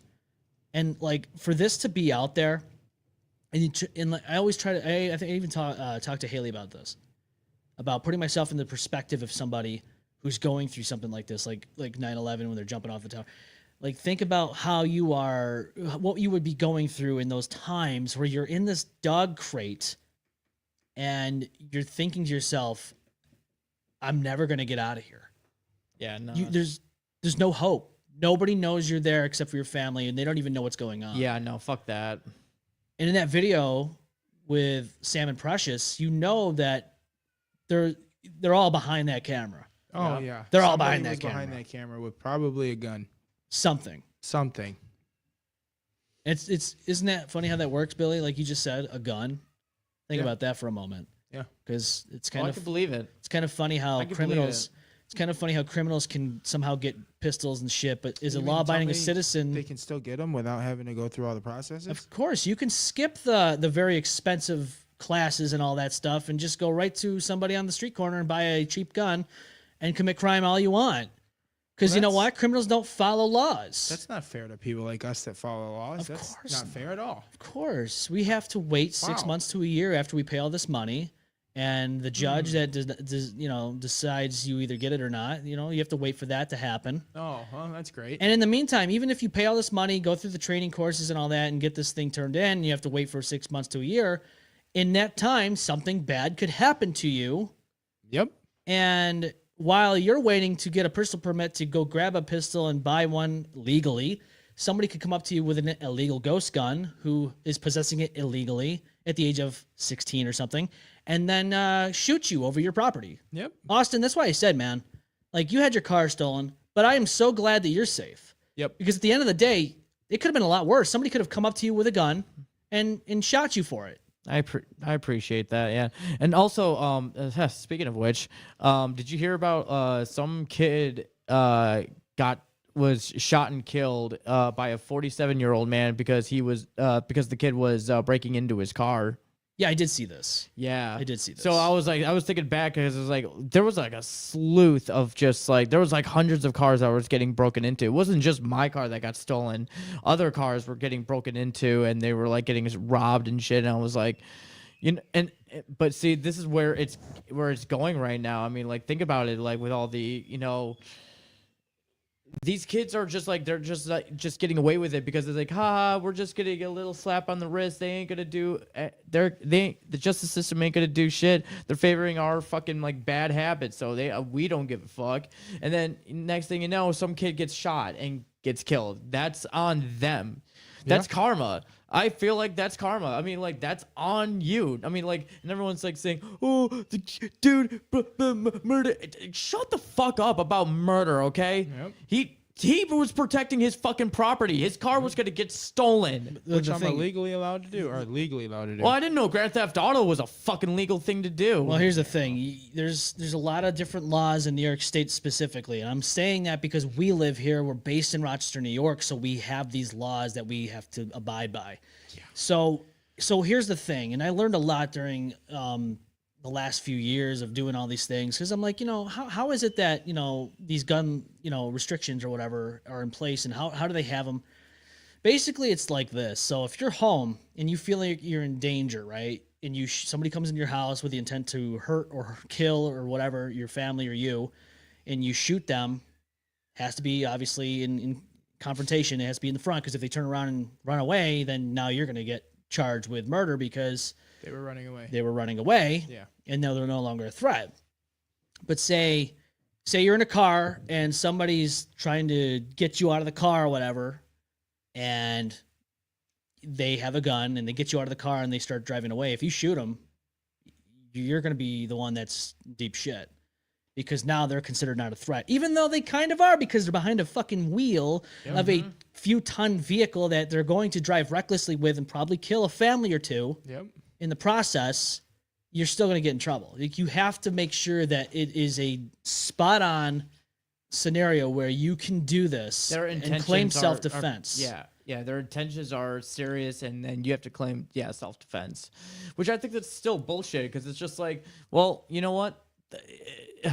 I still think it's all bullshit. You literally have to be in that moment where you're fearing for your life. If you are going to use any type of firearm. By the way, the guy that did that was found to have had and possessed an illegal firearm. Now, the thing about that is again, it's a very expensive process, and I will say it, and the people that train you will say it. It is a racist and classist thing to put in front of you as a requirement. Now, I'm not saying you shouldn't have training on using a firearm in a very safe capacity. All I'm saying is a requirement, and a lot of them are $290 or more to just do a 16-hour class plus the 2-hour in-range time. You are now pretty much putting people out of that location of saying, hey, I can do this. Not only that, I mean, like, think about all the people that are like in like, shitty situations, they're in like financial debt, and they're just like, they're in like a shitty fucking neighborhood, like a ghetto ass fucking neighborhood, and they just think, you know what, I need to protect myself. I mean, like, but I don't have the money to fucking get an actual, like, to have a legal gun on me. So you know what, I might as well buy a cheap one or off the street or get it illegally, because you know what. And that's true, though. Like, people will unfortunately have no other way to go about this except for resort to doing things illegally, which we don't condone, but we can understand where, like, say, a single mother with kids lives in a very bad part of town and doesn't have the highest of incomes, has a very low income. And you should hear the stories that I hear at work. I could imagine, dude. I could only imagine. Because I work, because my department is literally, I'm right next to the in our whole, like, office, my office, what it is. It's not only a DMV, it's also deal with passports and pistol permits, and I deal with like all the like legal shit. So like, you know, like people like for me, for instance, like if you have a criminal record and I have to docket your fucking order of protections, you know, that stuff has to go towards that stuff has to get copied and get sent to pistol permits. So when they, you know, when they're doing your background check, they're making sure that you are allowed to have a gun or not. Yeah. Because it'll say like right on the fucking order of protection, gun invalid or like gun taken away, like something like that. Like the person that's on the order of protection and the person that is making the order of protection are both in that scenario. Yeah, like, you know, I think it's kind of crazy for the person that is trying to say, hey, I'm in trouble and I want this person to stay away from me. I think it's crazy to say, hey, you know, you're going to get denied. Yeah, you can't have a gun. You can't protect yourself. I think that's a little gun crazy. disapproval and all that shit. Yeah. But don't worry. Call us. If, you know, he shows up and we'll get to you. We'll get to you about an hour. Yeah, we'll get to you eventually. Yeah, I love By how that people. time you're already beat up and fucking thrown to the side of the curb. I love how people are like, oh, why do we need guns to self-protect if we have police? It's like, well, do you understand how long it takes? You can literally order a pizza and get that before a cop comes to that call. Yep. Especially in a place where it's got all kinds of shit going on in it to begin with. Yep. You can't, I mean, especially when they're making all these budget cuts and you're not having enough people on your force to deal with all these calls. Yeah. Not every town or city has enough people or police officers to go around like that. No. So, I mean, it's crazy. But even Andrea says, she goes, but I also get protecting what's yours. Yeah, try that in New York State, though. Fuck around and find out, because Kathy Hochul will have you behind bars, and the person that's, you know, causing you grief and harm and all that stuff will, you know, and stealing your property will be okay. You know what's really funny though? I mean, like I'm on Discord and I have like friends like all over the country and shit like that, and different states and all that stuff. And when I hear them about, like, when I told like some of my friends that like, yeah, I got my car stolen, and like, and these kids are just getting a little slap on the wrist. Like, even like a lot of people are like fucking appalled and just like, what the fuck? Like, these kids are just getting away with like Grand Theft Auto and shit. Like, they're getting away with all this shit. Like, yeah, because of the fucking bail reform, and I don't know what else to tell you. I mean, like, yeah, our fucking New York system like sucks. You're telling me it's not the video games, Austin? You're telling me that these kids that played Call of Duty and Grand Theft Auto and beat hookers with a bat on the video game aren't compelled to do this because of a video game? But I'm but just it's confused. It's like, I thought it was the video game. I thought so too. I mean, and maybe I blacked out when I did it, but I played a lot of Grand Theft Auto in my day. Yeah. And maybe I just don't understand the fact that I did this, and I just don't know. Yeah, maybe I like forgot. Maybe it's like imaginary friends. When you get to a certain age, you just forget. You just forget. Yeah, maybe that's what it is. Yeah. It's like, how can you like how can you differentiate reality from fantasy? That's my question. It's like some people have a trouble with that. It's like people think that, oh man, we're really living a don't you know real life Grand Theft Auto game. Don't you know everything you do in Grand Theft Auto you can do in real life? Of course, if you put your mind and just blow up cars all day long. If you put your mind to it, Billy, you can do anything in this world. You're right. Including Texas Roadhouse Rat Massacre. 2025. If that's true though, that it's like, where's the fucking cheat codes, man? I need the cheat code for the tank. Give me unlimited weapons. Give me unlimited health and shit R1, like that. L1, R2, up, down, up, down, up, down. I think is one of. I don't know. It's a long time. It's been a long time. Yeah, but we all know. I still have my. We all had that fucking notepad somewhere with the fucking cheat codes. Yeah, I still have my Grand Theft Auto 3. I would go to school and go into the computer lab and print them out in the library and bring them home. Fuck yeah. I just get yelled at for it, but I love how like society, like you have politicians, people like Hillary Clinton and all that said, oh, Grand Theft Auto is the cause of why there's mass shootings in schools and all that. But let me just tell you this. Look at back in the medieval days, right? Like all that shit that was going down in the medieval days, the Dark Ages. There was no games. Exactly. What was their excuse as to why they were so fucking violent? Yeah, there was no games. Why were they so violent? I don't know. Maybe, it must have been the plays. It must have been the plays they were watching. The plays were causing them to be violent. Yeah, the Robin Hoods, those kind of things. We shouldn't have been showing those to children.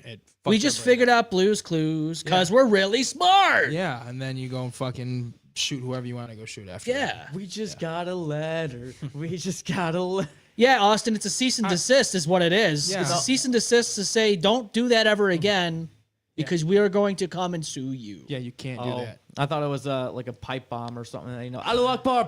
Oh, no. Sorry. Shane says, got in an accident a couple of years ago in Syracuse. Called the cops 3 times, waited 4 hours.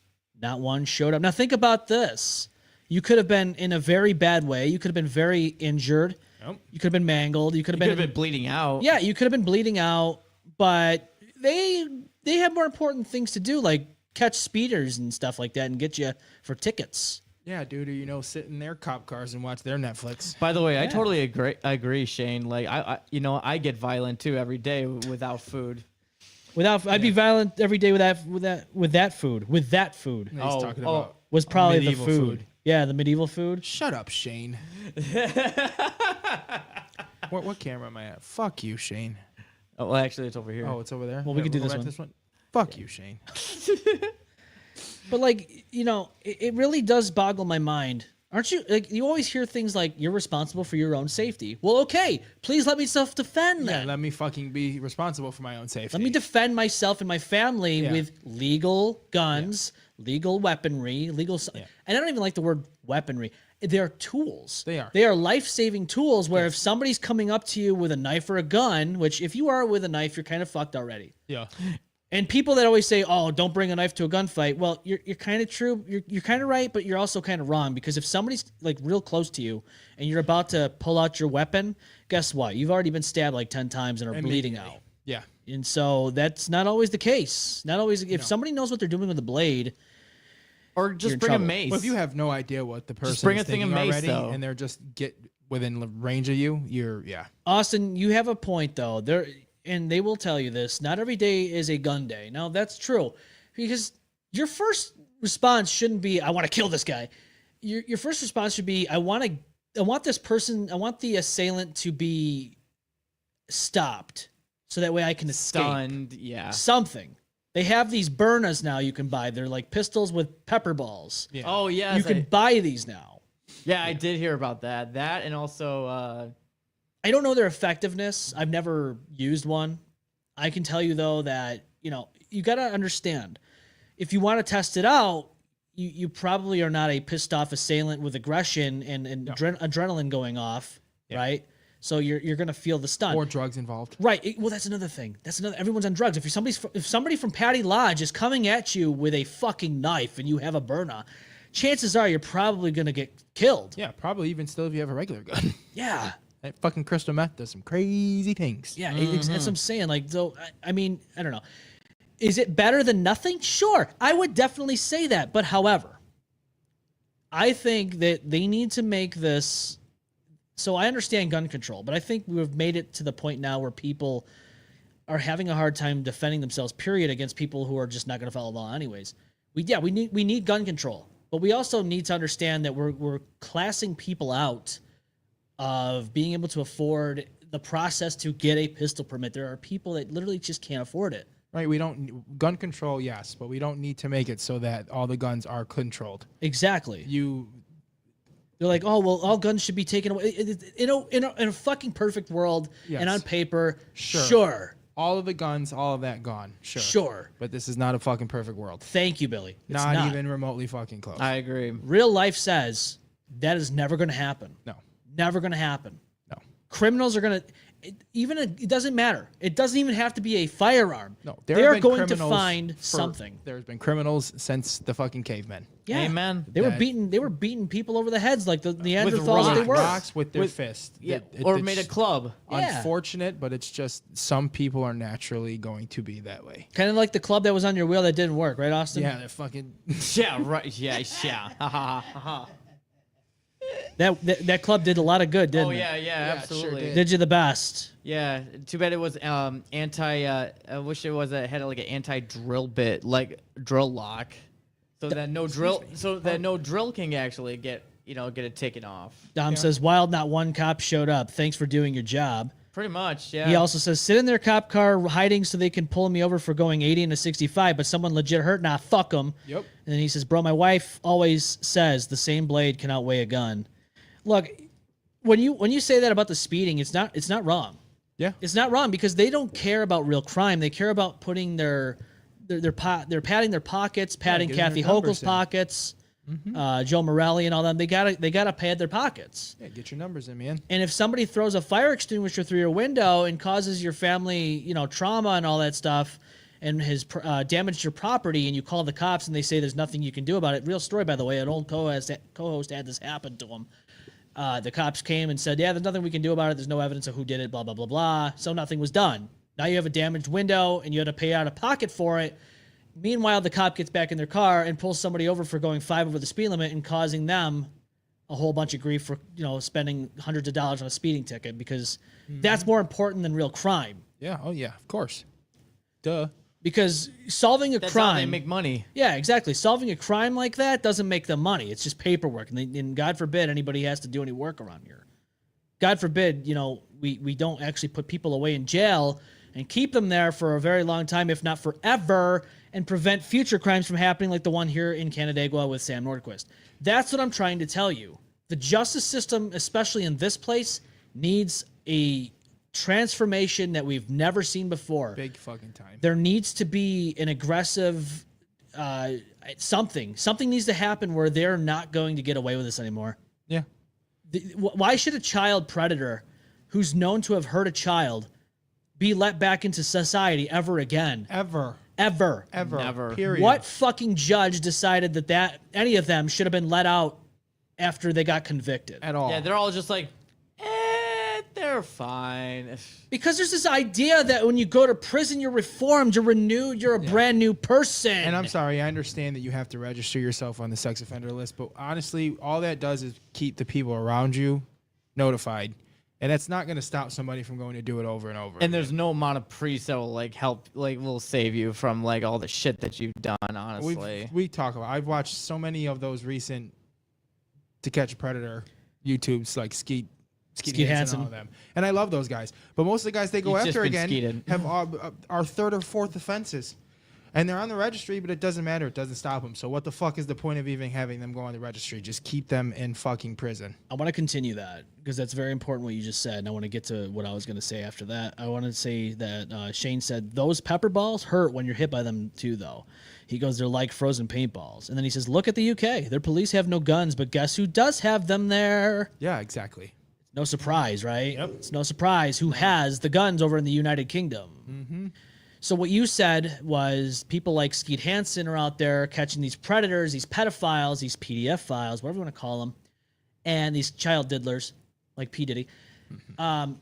They're getting Or them. Drake. Yes, exactly. And these cops come and say, oh, there's nothing we can do about it. Some of them do. It depends on where they go and do this. Like I know that Skeet Hansen will go to different locations. He'll get these Airbnbs rented out. He'll have the predator come, and then they'll do whatever they can do, get the cops involved. Sometimes the cops do stuff. Sometimes they arrest them. Sometimes they don't, whatever. But here's my favorite thing. I love this. I love how police are up in arms about how there's vigilantism happening with these predators. They're like, oh, I can't believe that there's people out there doing this stuff. And my favorite quote of all these things are like, oh, it prevents us from doing our job properly and actually catching them with the evidence at hand. It's like, even before this was happening, you did nothing. Because if you did something, you would have these people put away and you wouldn't have to deal with these people ever again. You wouldn't have vigilantes out there doing this dumb shit. And look, if you actually did your job like you were supposed to, these motherfuckers like Kyle Sage and all that wouldn't have been out in society to do it again. This motherfucker had lists of people he was stalking. His sister-in-law and his brother and his family. They actually reacted and commented on some of the stuff on the M-Balm Effect Facebook page.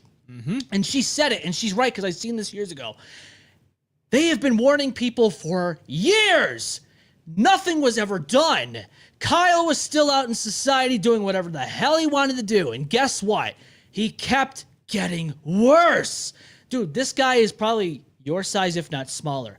And anytime, Really? yes, anytime there was a person, a man in particular, that would actually say, hey, let's meet up, he would cower. But with women, he would fucking be aggressive. He would text them and honk his horn at their house saying it's Kyle time. Go ahead, look, it's all over there. There's people out there telling Kyle everything. time? Yeah, dude, it's crazy how this motherfucker has been so free for years. And people have been coming out of the woodwork saying this guy is a menace to society. They have been saying this for years, and not once did anybody think this guy needs to be put away forever. That sounds like something a guy with a name like Kyle would do, honestly. But the problem is that there's people, and I love how people are like, why didn't anyone say anything? People have been saying stuff. Nobody gave a fuck. And nobody cared. Nope. And that's the problem.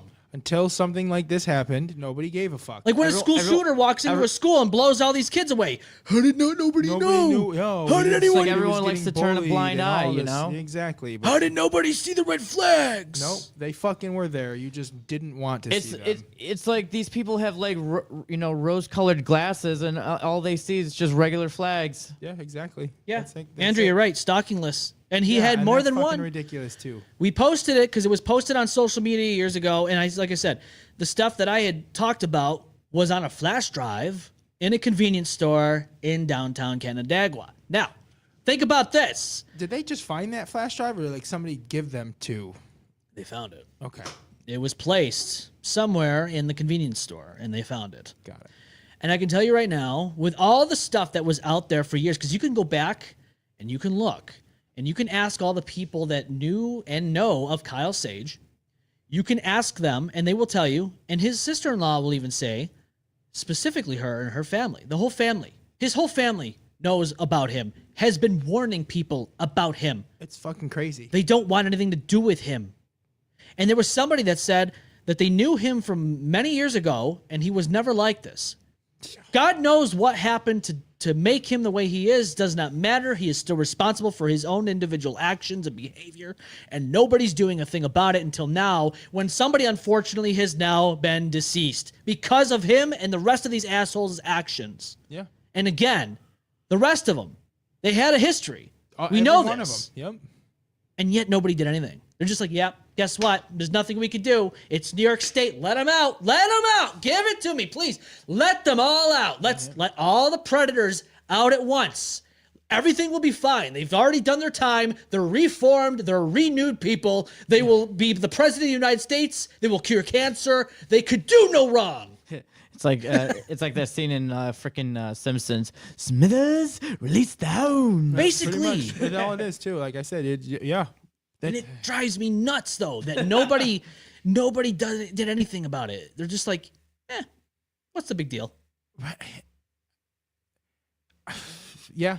I'm at a loss for words for it, because the problem with I part am of it too, brother. is just, and I'm not trying to bring this all, it's just, we're trying to be so accepting of everything that everybody wants to do. And we've talked about it on here before. There is going to be a point in time where somebody's going to try to list the fact that people are attracted to minors as that, and also the fact that people are just taking no accountability to. Yes, what is it? We're not allowed to call them pedophile anymore. Oh, yeah, they want to. They want to call. Yeah, they're saying it's a. They said pedophile is a derogatory term towards minor attracted persons. Well, here's my thing. I'm sorry. What you're doing is fucking disgusting, so I'm going to be derogatory to you in that situation. And I love, but here's the thing. There's some people out there, and I know the majority of people out there don't agree with this, and you should never agree with this, but some people out there are saying that this is a sexual orientation, that they're trying to equate this to being gay or bi or anything like that. Let me tell you something.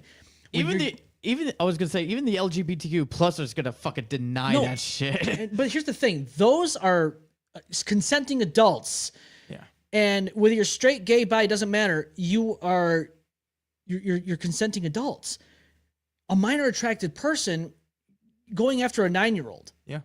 They're not they're a child. Exactly. Yeah. They are not an adult. They can't make a conscious decision to have sex. No. And yet these people want to hide behind some type of sexual. No, you need to admit that you are a fucking psychopath who needs to be locked up. Period. I was gonna say, the only scenario I could think of, like, in that case would be like the pedophile like bought the kid, and it's just like the parents were just like, yeah, take him. So I know that there's people out there saying that, but I know. And look, though, here's the thing. Like, we already know that there's people out there saying things like this is a hate crime and all that. Now, I'm going to be honest with you. I don't think this crime was done out of love. Do you? No. No, Absolutely think, not. I think any murder that happens like this or any type of heinous crime like this is out of hate. Look, the people involved are, I guess, known to be a part of the LGBTQ community. Mm-hmm. Now, is there a portion of the community that is there a portion of the community that hate transgender people? I don't know. Yeah. I don't know. Maybe there is. I don't know. Right. Right. But again, I would hope that nobody believes that this horrific thing that happened to Sam was done out of love. Right. This There's was no way. No. And I don't want to sit here and say it's done out of like, like this, what do you call it? The standard of a hate crime, you know, like because they hate, whatever. I don't know if it's based off of that. I don't know. I wasn't there, and I don't think anybody could really determine that. That's unless the one thing I want to know. I want to know what the drive was. That's just it. That's what I'm wondering too. That's like why what? I'm just like sitting here just wondering, like, why, for what fucking reason? Yeah. Andrea says yes, there is a portion that hate transgender. I don't know though, like about this specific case. If this was a case, I don't know. Right. You know what I mean? I don't think anybody can really confirm that right now. What I do know though is that this has been this obviously was going on for a long time, a month's time, and there was nowhere in that month's time where anybody made a choice to stop.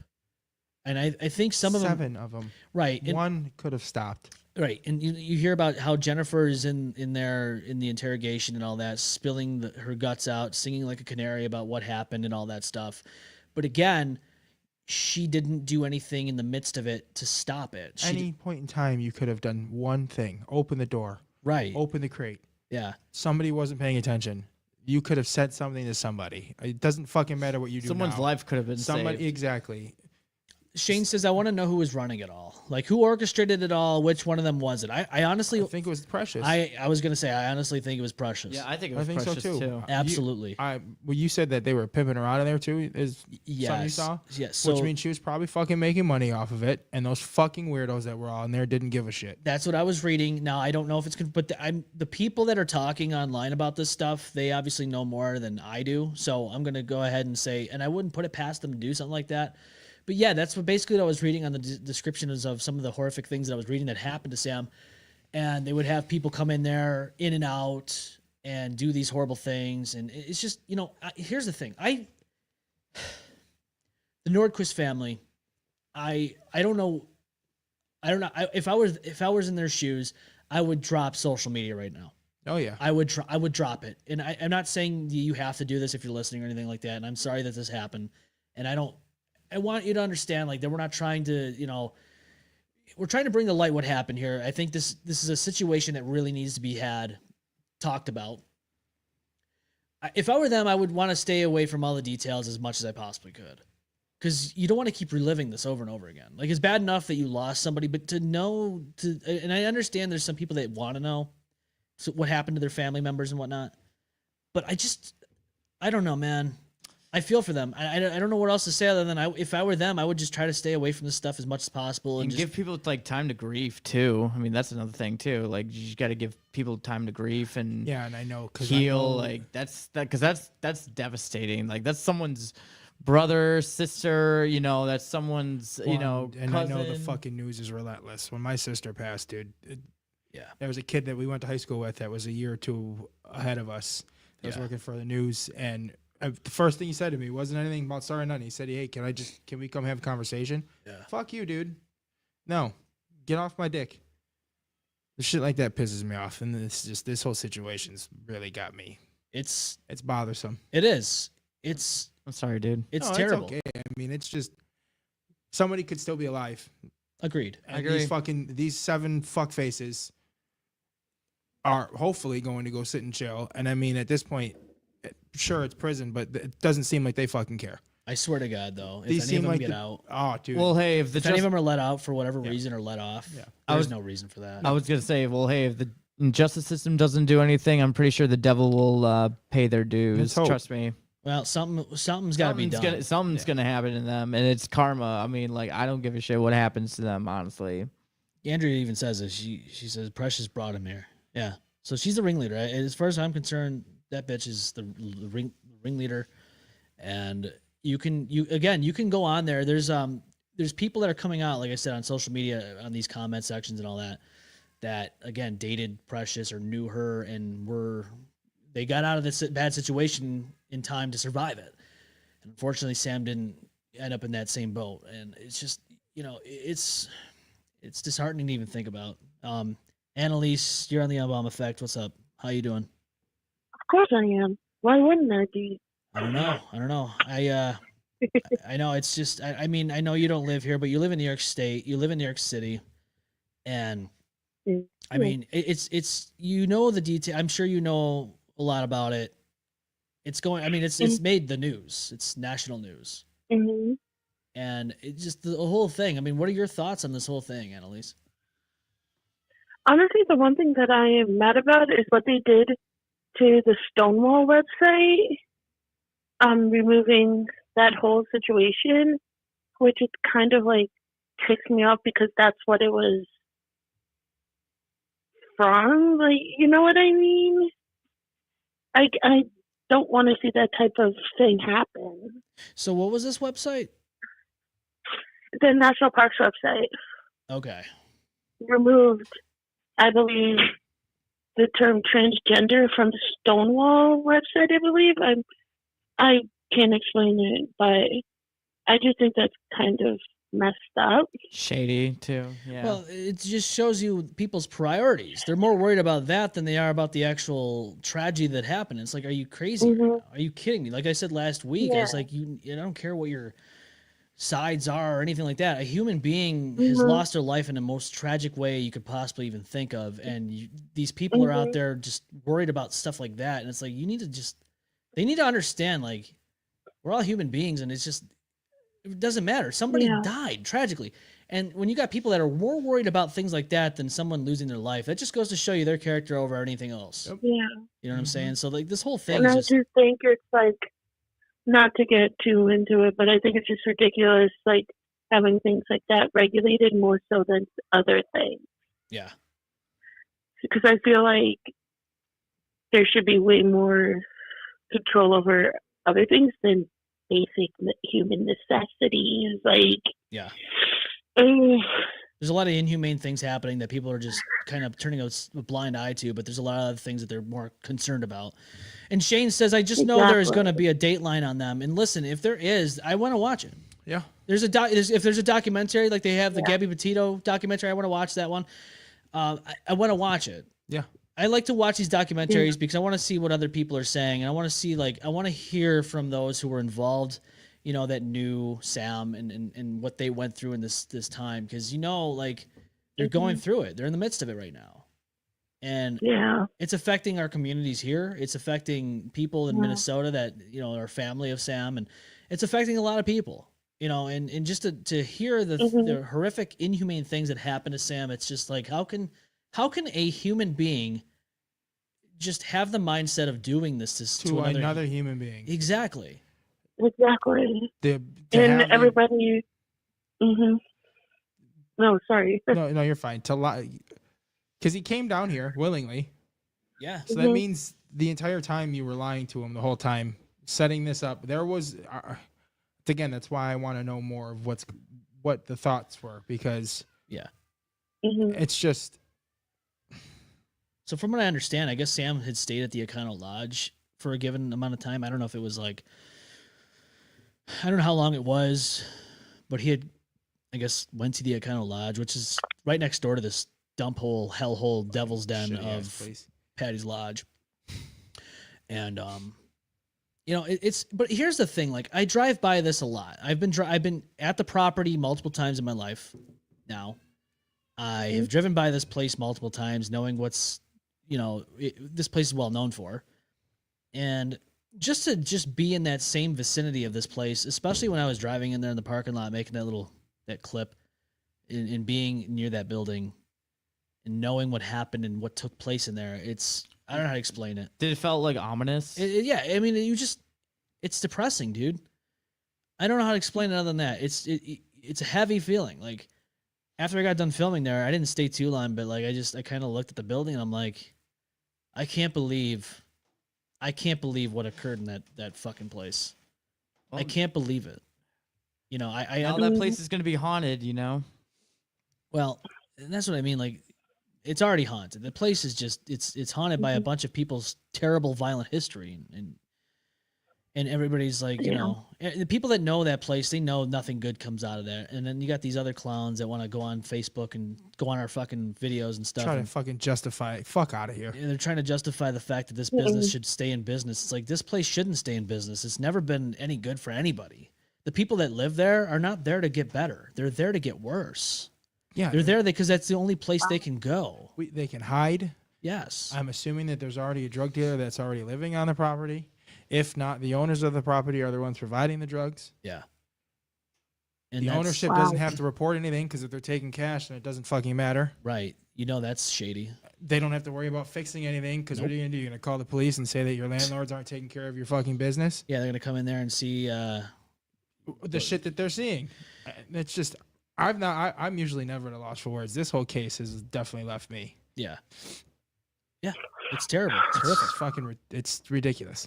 And you know, like, they don't even take care of like the pest problems in that place, let alone anything else. You know, the living conditions are bad, and I have seen the living conditions. They're not big rooms, and like I said, children live there. The one guy that I had dealt with when I went there the one time had 2 children that I could see, and I thought about it. I'm like, that place, you know what kind of place it is.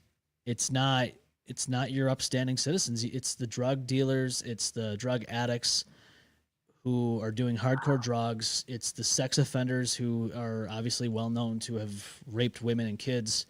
And you have children living here. And this is before I was even a parent when I went there. Now being a dad, it's like, dude, looking at that, if I was a father, I would make sure that I would never have my son or anybody, any kid, if I had another kid, I would never choose that place for them to live. No.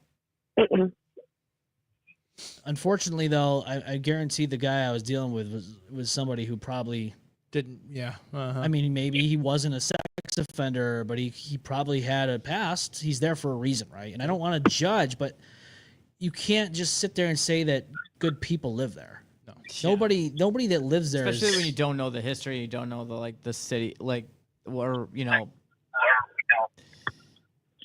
it's bad. But Annalise, I mean, it's good to hear your side of it and what your beliefs are. But I mean, it's just, it's sad, and and I have going with the whole Sam situation or just some stuff in general, like with the rights and everything. I just feel like, especially having friends in the community, I just feel like it's disheartening because people shouldn't be persecuted or whatever happens to them have had happen. People shouldn't be afraid to be themselves, and it's really difficult, Yep, but having supportive people like you guys and other people, it just makes things better in a tough situation. And yeah, this is one of not to get emotional, but no, and that's just it. Like, that's why we do this show. We do it for many reasons. Mm-hmm. There's a lot of different aspects of the show. We do it for the views. No, I'm just kidding. No, seriously though. Like, we do for this the gram.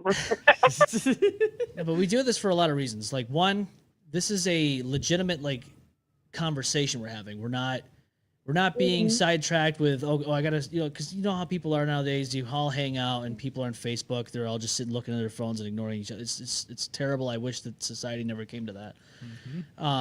We come here to entertain and make people laugh. It's a comedy, society, cultural talk podcast. And normally we're on here trying to make a joke, but there's nothing but there's episodes like this where we have to dive into shit that's very serious. And it's like, I'm not in a joking mood. I'm talking something about like this. Like, this is something that's so heinous and so horrific that there's nothing funny about this. And not to say that we have never made any, out of pocket jokes about 9/11, because we have. Again, that's how we cope. But this is so fresh. This is so new. This is something that just happened, and there's nothing it needs to be discussed. And some people might get a little uncomfortable, what happened to the jokes and what happened to we will be funny again in another point, but right now it's this is a time where we need to just be serious and discuss this situation. Yep. Yeah, I mean, like I like to crack jokes here and there, but no, I don't fuck with like shit like situations like this. Like this is just, ugh. I feel like I just feel bad because it's like, I mean, this was someone's like, brother. This was someone's like Brother, family, son, son, uncle, nephew, all that. Friend, best friend, lover, it doesn't matter. I mean, like, it's just the whole situation. He is was somebody fucked. to somebody. And the fact that he was taken away for some bullshit reason because, oh, well, I don't like this kind of person, so I'm going to kill him, fuck him. You know what? That just says a lot about you and not, it just says a lot about them, Yeah. Like, dude seems like a chill person, man. It's just like, and the fact that like they're just like, oh yeah, well fuck this person. Honestly, there's a special place. There's a special kind of hell for these people. Honestly, for what they did, that's going on in the back of my mind. But it's really sad. Yeah, it is. It's very sad. There was a photo I was seeing. I don't know if I could find it, but there was a photo of Sam. It looked like he was in a pool with a kid, which I'm guessing is probably, nephew or niece or whatever. I forget. But you think about that, and in that moment in time, had no idea that this would be his demise. You're enjoying your life as much as you possibly can with your family and your loved ones, and 25 years old. not even. It's not fucking even. ridiculous. That's sad. For nothing. For nothing. And it's all for nothing. And again, like that's why I'm like trying to discuss this, because like this whole thing obviously could have been prevented in some way, shape, or form. And it wasn't. Not only did the police fail, not only did the judges fail, not only did our politicians, but society as general. Yeah. In general, here in New York State specifically, our society here failed Sam and his family. If you fucking hear anything, if you're suspicious of anything, say something to somebody. Something. Anybody. You never know. It could be nothing, but you will never know. No. You don't. Yeah, it's fucking. And like you look at these pictures that I'm looking at. I'll get this on here real quick because I think it's important. I just looking through these pictures of Sam, and it's it's just sad, man. I don't know. I didn't know Sam personally or anything like that. It's just it's a waste. It's a wasted life for nothing. Nothing. There's nothing good that came out of what they did. Precious, with her, disingenuous bullshit, and Sam lost his life for nothing. It's crazy to me. Nothing. And that's why I say, man, like it's stuff like this that you have to talk about. You have to talk about it, and people might not feel comfortable. Bless you. But I don't care if you feel comfortable or not. It needs to be done. It needs to be talked about. Uncomfortable situations like brings out the best in people. Honestly, I mean, like we need to have these uncomfortable, discussions and conversations, because it's just like we need to make sure we're all on the same page and think like, nah, this is fucked. Yeah. I just worry about like the next statistic, because it's not going to be the first. It's not the first time this happened. It's not the last time it's going to happen. Mm-hmm. And look what happened in Irondequoit. I don't think we touched upon it too much, but there was a family that lived in Irondequoit, and they all were found butchered in their basement. Yep.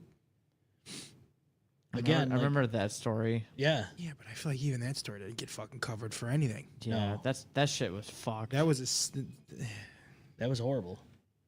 Irondequoit family just slain. I don't know the specifics of this. Do you, by chance? I don't know the full details of it, but I know that it was not something that was covered very well. Yeah. Well, I think it's important to look this up real quick. So here's the family. Here's a family that were found in their basement, brutally slain in Irondequoit, New York. And It says here, police announced Friday. This is a while ago. Now, this is back in September 20th, 2024. It says they have arrested the man believed to be responsible for an attack that killed a family of 4 in Irondequoit. I guess this happened in August. Julio Cesar Pimentel Soriano, 34, from the Dominican Republic, was arrested Saturday and charged with second-degree murder for the August 31st deaths of Frame Ubaldo, 30, his wife, I believe, and then his 2 kids. It's just 4 and 2. 4 and 2. That's so sad. They were all just... That's fucking kids, dude. They didn't even start a life. Firefighters found the victims' bodies. Oh, God, now it's gone. It says firefighters found the victims' bodies. Jesus Christ, there's so many pop-ups. It's not even funny. I can't even read this to you. Basically, they found them in the basement when they were putting out fires that had occurred at the house. It says multiple fires at their home on Knapp Avenue that morning. Police said it was quickly apparent that they had been killed by something other than the fire. So, again, this is somebody who came into their house and murdered a family of 4 and tried to hide all the evidence with a fire. New York State. Yeah. New York State. Yep. Again, New York State, close to home, Irondequoit. That ain't far from close here. to home. Super, super close to home. Closer than Canandaigua. Yep. Again, where did we fail as a society here in New York? The justice system. Again, that's all I'm gonna yes, say. absolutely. The justice system is what 100%. failed. 100%. Nobody's fucking scared. No. How many murders go fucking unsolved in downtown? I don't even know the number. I know that we're high. Shane says by 2 illegal immigrants who tried to flee. Yeah, I did see that was one of the things that I did see. Is that what they had confirmed? Yeah, they were not here legally, and that's the only thing that I really knew from the whole story besides how they were killed. So, there's got to be some type of vetting process. There has to be something that, regardless if you're American or not, there's something could be done to have prevented this in some way, shape, or form. something. Right? Yep. Now, granted, like with the last case with Sam Nordquist and all that, those people obviously weren't illegal or anything like that. They were Americans. Yeah, but still, they were criminals. Criminals that should have never been let out in criminals. societies. Yep. Again, there's things in place here too. There's something that could have been here in place to prevent this. Yeah, exactly. And it didn't get done. So there's a lot of stuff that happens around the world, and I know we touched upon different things in that case, like that Taylor Shabusiness who murdered that guy she was staying with at his mother's house, and then she. I remember that story. Yeah. Granted, that wasn't in New York or anything like that. But that was, still. I think it was Wisconsin, maybe. Yeah, it was Wisconsin. And she killed him when they were having relations, and kept going, and then chopped him up, left his head in a bucket for his mother to find, and then went back home, where she got arrested, and that whole case, that whole trial that we talked about in those episodes when that whole trial was going on, it was insanity. She attacked her lawyer, her first lawyer, attacked him right in the middle of the courtroom. She should never see the light of day again. I don't think no. And I know, like, it's like these crimes, you look at these trials, and you like look at these other things like all the past serial killers and whatnot, and you're like, how did people not see this? How do people not catch on that there's something wrong? Right. But yet we keep repeating the process with new people as time goes on. Mm-hmm. No one takes accountability for their actions. No, apparently not. Well, and it also doesn't help. I mean, even though I am guilty of it, you have all these documentaries about what they did wrong to get caught, and then they keep getting smarter. But that's just it too. And I get it. I mean, so do I. I want to watch them. Don't get me wrong. Yeah. But like, you're kind of giving the guys that are trying to study the playbook the full playbook. Like Forensic Files, you watch these things and like, how dumb can you be to leave your fingerprints on the stove Right? as you murdered somebody and walked out the Everybody door? knows you wrap your shoes, you swipe your fingerprints. Come on. Billy's giving you advice here. Yeah. Murder, Come serial on. killer 101 here on the Yeah. M-Balm Effect with our new segment host here, Billy Yes. Brown. We will do this once a week now. Bring It's- bleach with you so you can bleach everything in the apartment. SK 101, serial Yeah. killer 101. Yeah, I like it. Is your life a mess? Are you down in turmoil? Have you ever considered murder? Yeah. Enroll in SK 101. SK 101 with your host, Billy Brown. Tune in weekly. Live. And that's going to be the new segment. Yeah, exactly. We'll do it for a half hour every Saturday. Yeah, Andrea says wear a hairnet. Andrea will join you. Yeah, see, Austin will join you. Yeah, see, we got it. Austin's already there. He's already dextering people. He's dextering people left and right. You just don't know it. Look, he's got that smile on his face. He's like, oh, I gotta fit. I gotta blend in. If you don't hear from me again after I leave today, Harold, just know Austin did something. So what you're saying, Billy, is he will be known as the Irondequoit Bay Butcher. Yeah, exactly. That's what we're gonna call you from now on. Instead of the Bay Harbor Butcher, because that's not here. That's somewhere else. I don't even think that's Master real. Butcher. You will be the Irondequoit Bay Butcher. Yeah. And he probably has a boat somewhere called a slice of something. Can't be a slice of life though. Yeah, a dash of life. I like that. Dash of life. A dash of life. There you go, I like that one. And he's got a boat out there where he chops his victims up and puts them out in the Irondequoit Bay, just dumps them right in the water. Did you ever think about that? To be honest with you, side note on that. I know it's kind of darker, but how many bodies have to be at the bottom of that bay?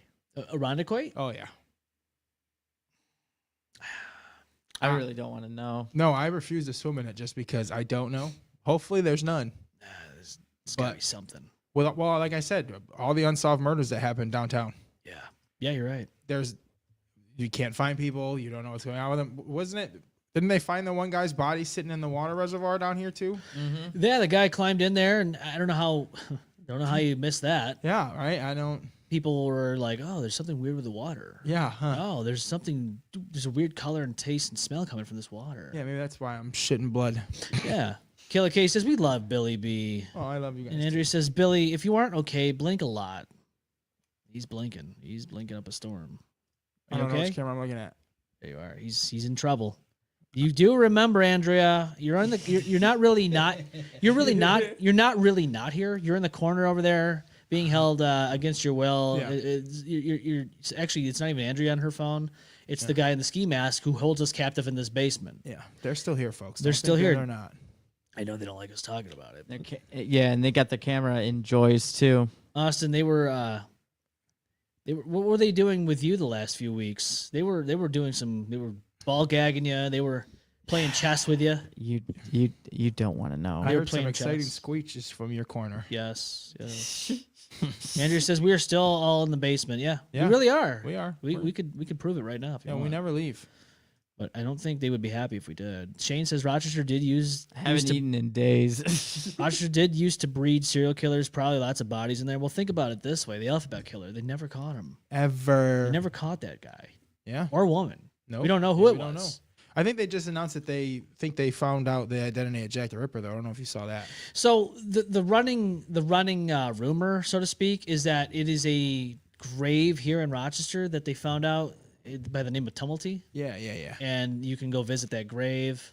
Yeah. Andrew says Shawcross. Yeah, Shawcross. Yeah. They did think that he was the guy behind the alphabet killer. I think so. Have you ever watched the movie?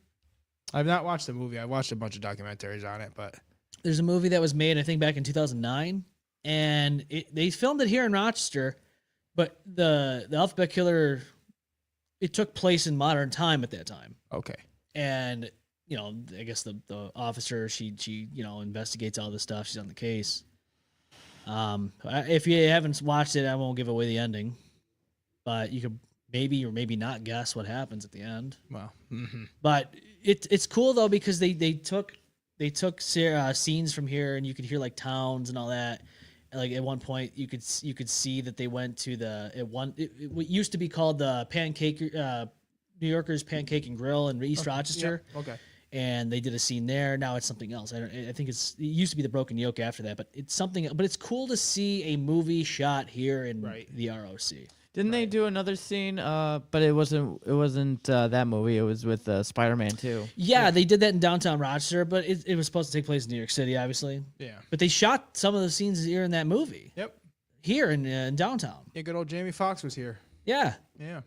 He's probably like, get me the fuck out of this place. Yeah, hurry up. Get me out of here. I got to go back to my Diddy party. He's like, get me out of here. Do you think the Diddy party smells bad? This place smells worse. Place smells worse. Get me out of here. Somebody take me away. This place is trash. Yeah. He probably turned to the camera at one point and was like, help me.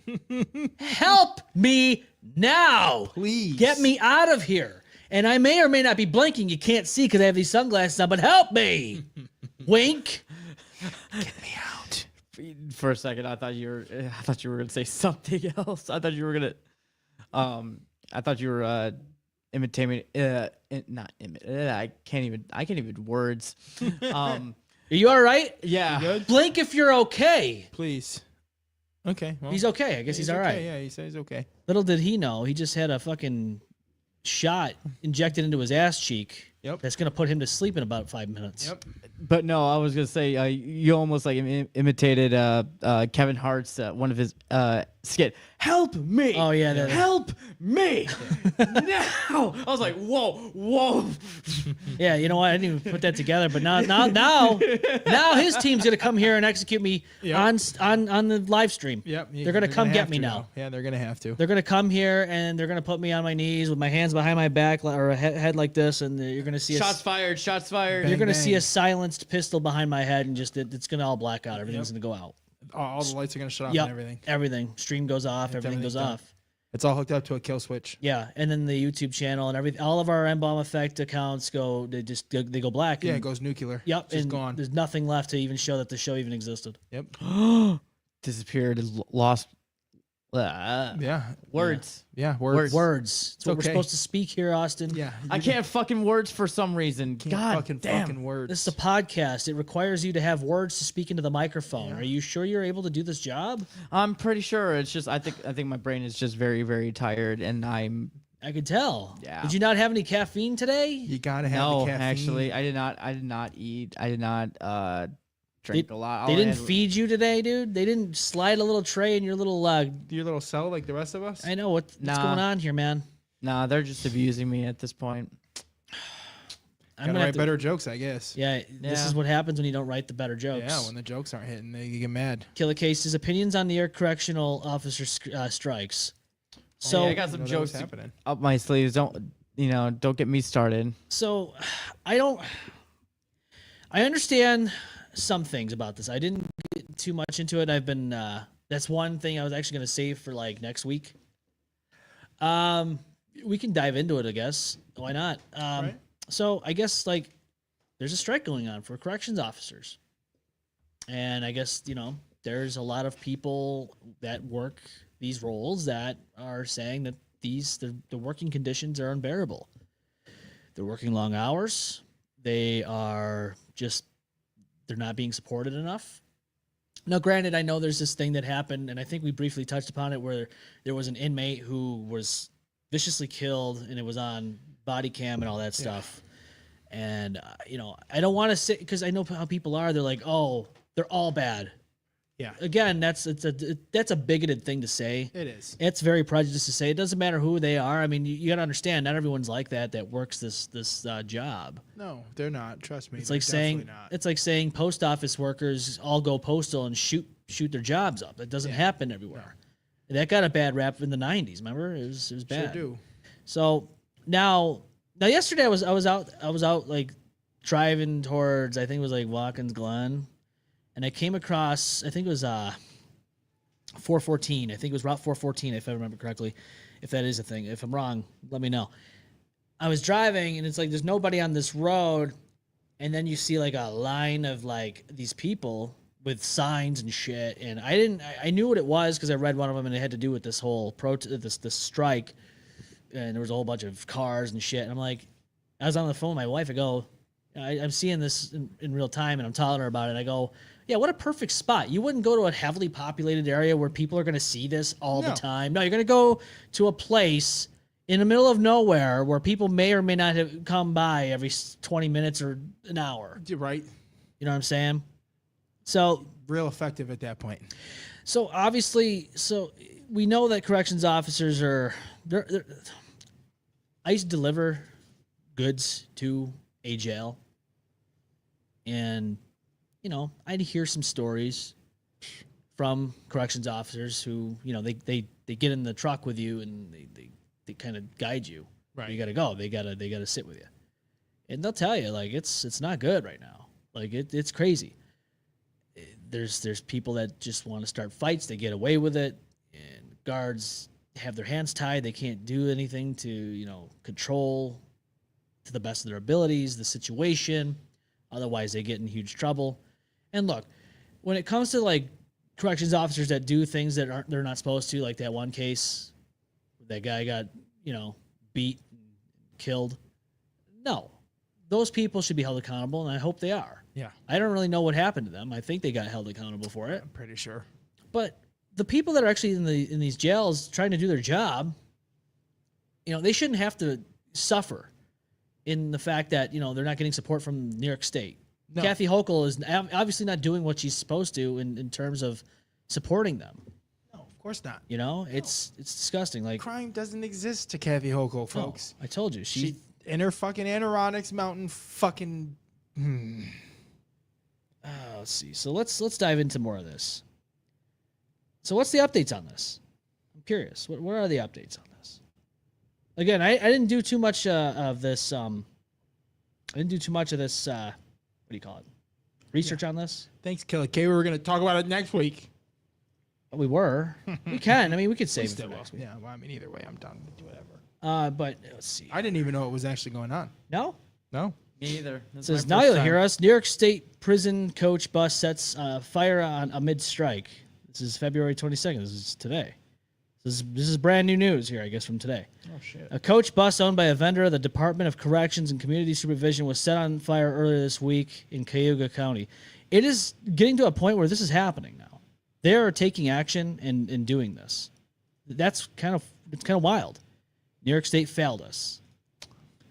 New York State promotes unsafe, hostile working conditions. Well, it's true, and if you're saying what they're saying, they don't.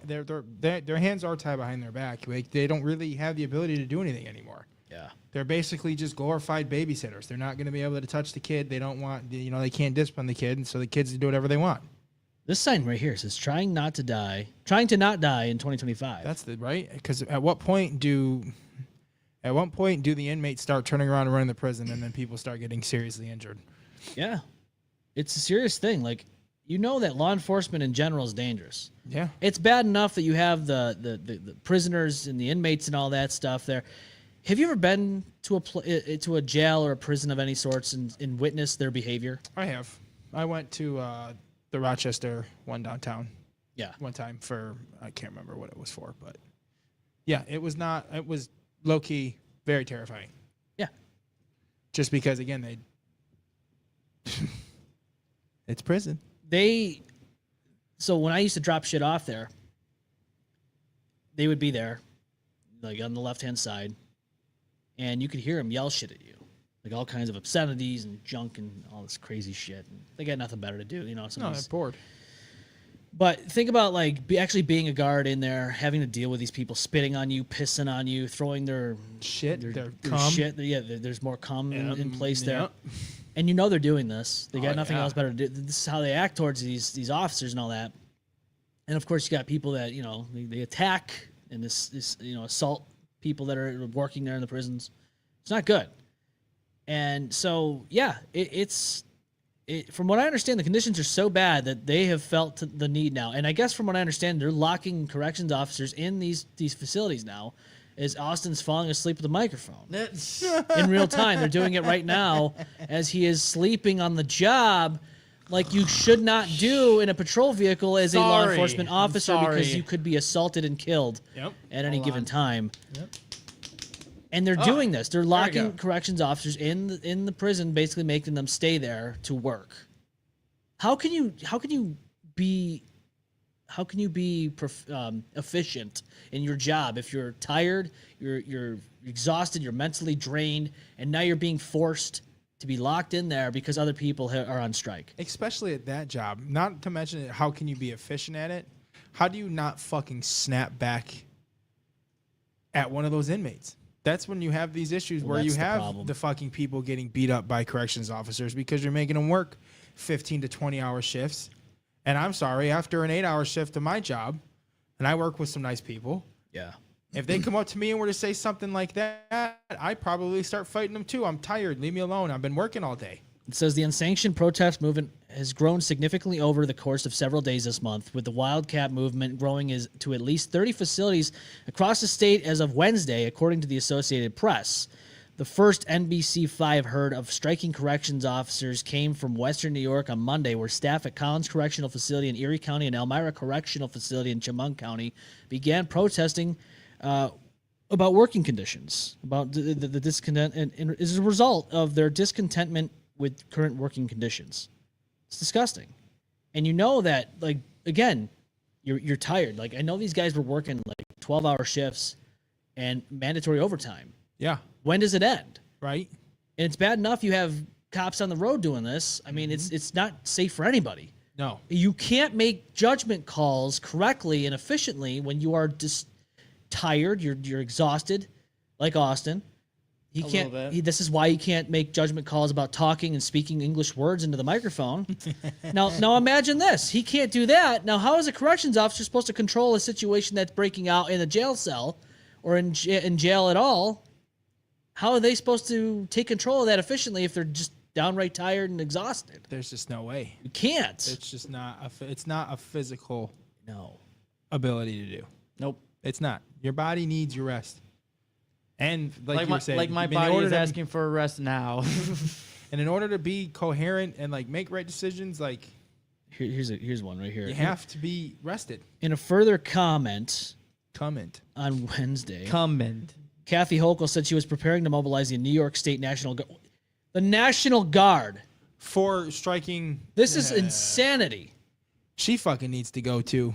Well, I hate to tell you, but I guarantee the next election that happens next year, people are going to be it's the definition of insanity in the dictionary. Yep. Repeating the same cycle, anticipating different results every time. Voting for the same person, expecting different results. It doesn't matter if it's Republican or Democrat. We're just cycling through the same old tiresome thing. But in this state, it's the Democratic Party with Hochul. If she gets voted back in, I don't know what's going to happen the next 4 years. It's just going to be You thought Andy was bad. She's been worse. I'm not even like she made it now. She pushed for this. You can't vote anyone outside of the Republican or Democratic Party. Which is fucking not democracy. That's not democracy at all. Larry Sharp now cannot run for governor again unless he was either a Republican or Democrat, which they will never. No. Can't. No. That's not how this works. That is fucking. I did not know that. See, that shit pisses me off. You got to think. She pushed for it and a judge okayed it and signed off on it. Fucking. That is not how democracy works. And I'm not trying to bring it up, but all I've heard over the last fucking goddamn 6 months of this other election is that the other goddamn side was trying to take democracy away. And now I have a Democratic goddamn governor that just took democracy away. If you want to vote for Larry Sharp or anybody in like the Green Party or the Libertarian Party, you can no longer do that here in New York State. They will not be on the ballot.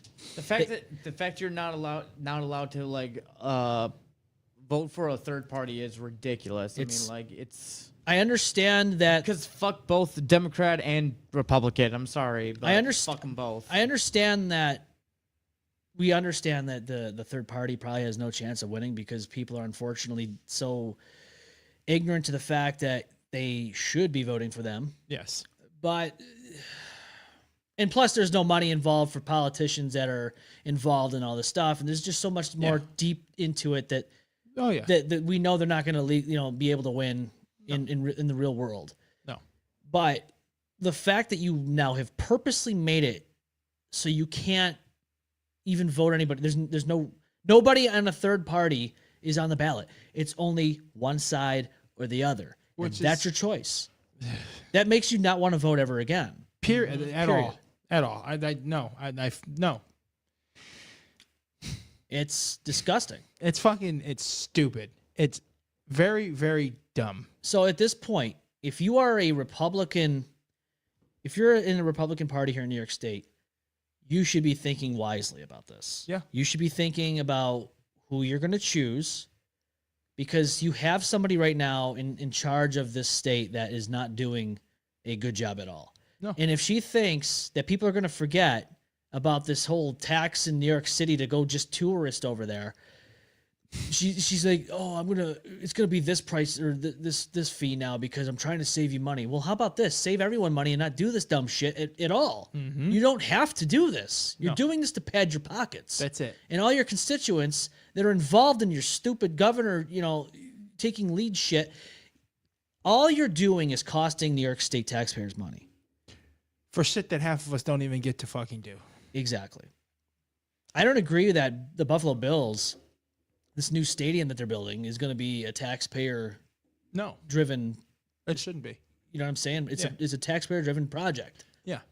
And even though it's coming out of our taxes, we don't get to go there unless we pay a whole slew of money. Every fucking time. Every time.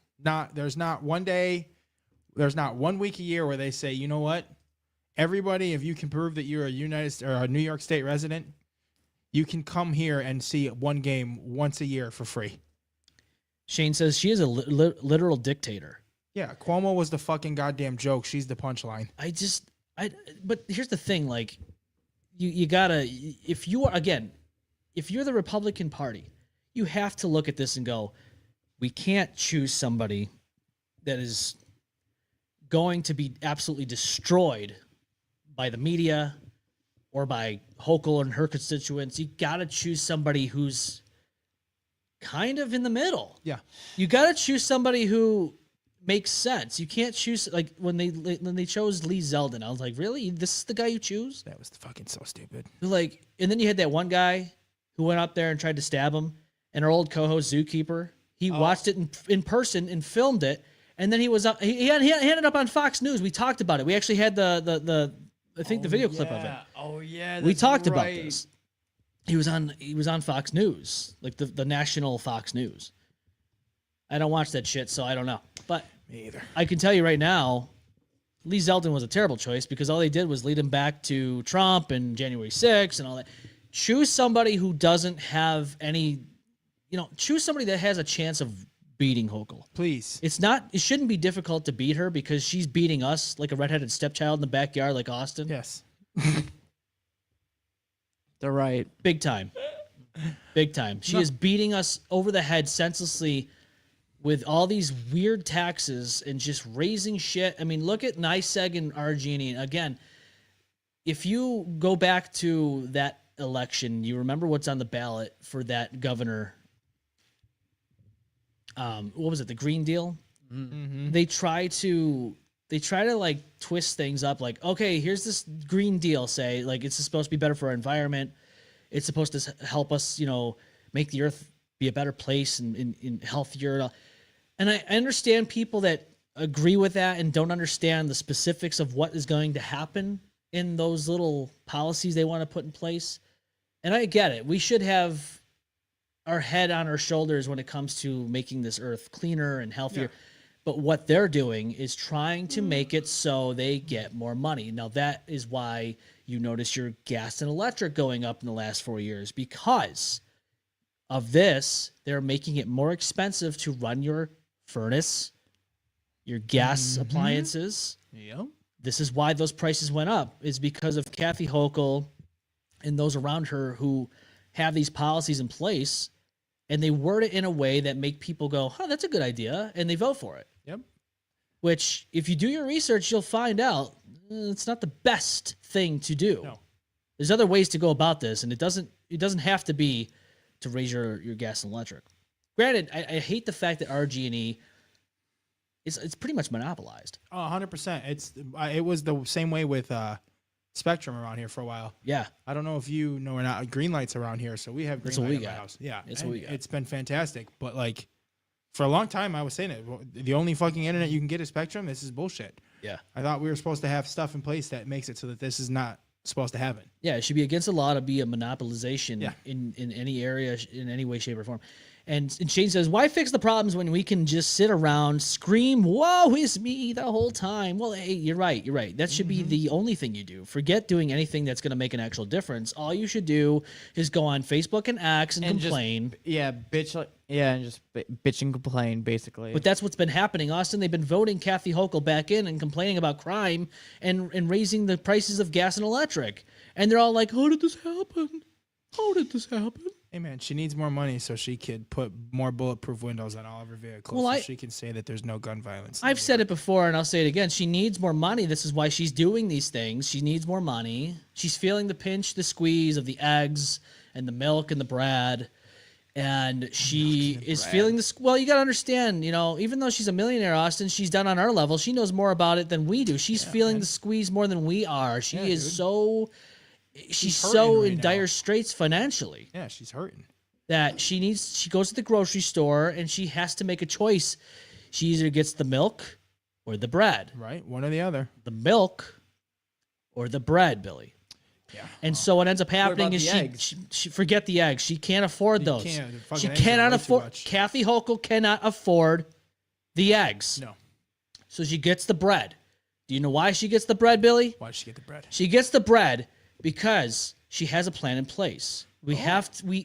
It's like when you lived in the depressions back in the 30s and all that, right? Right.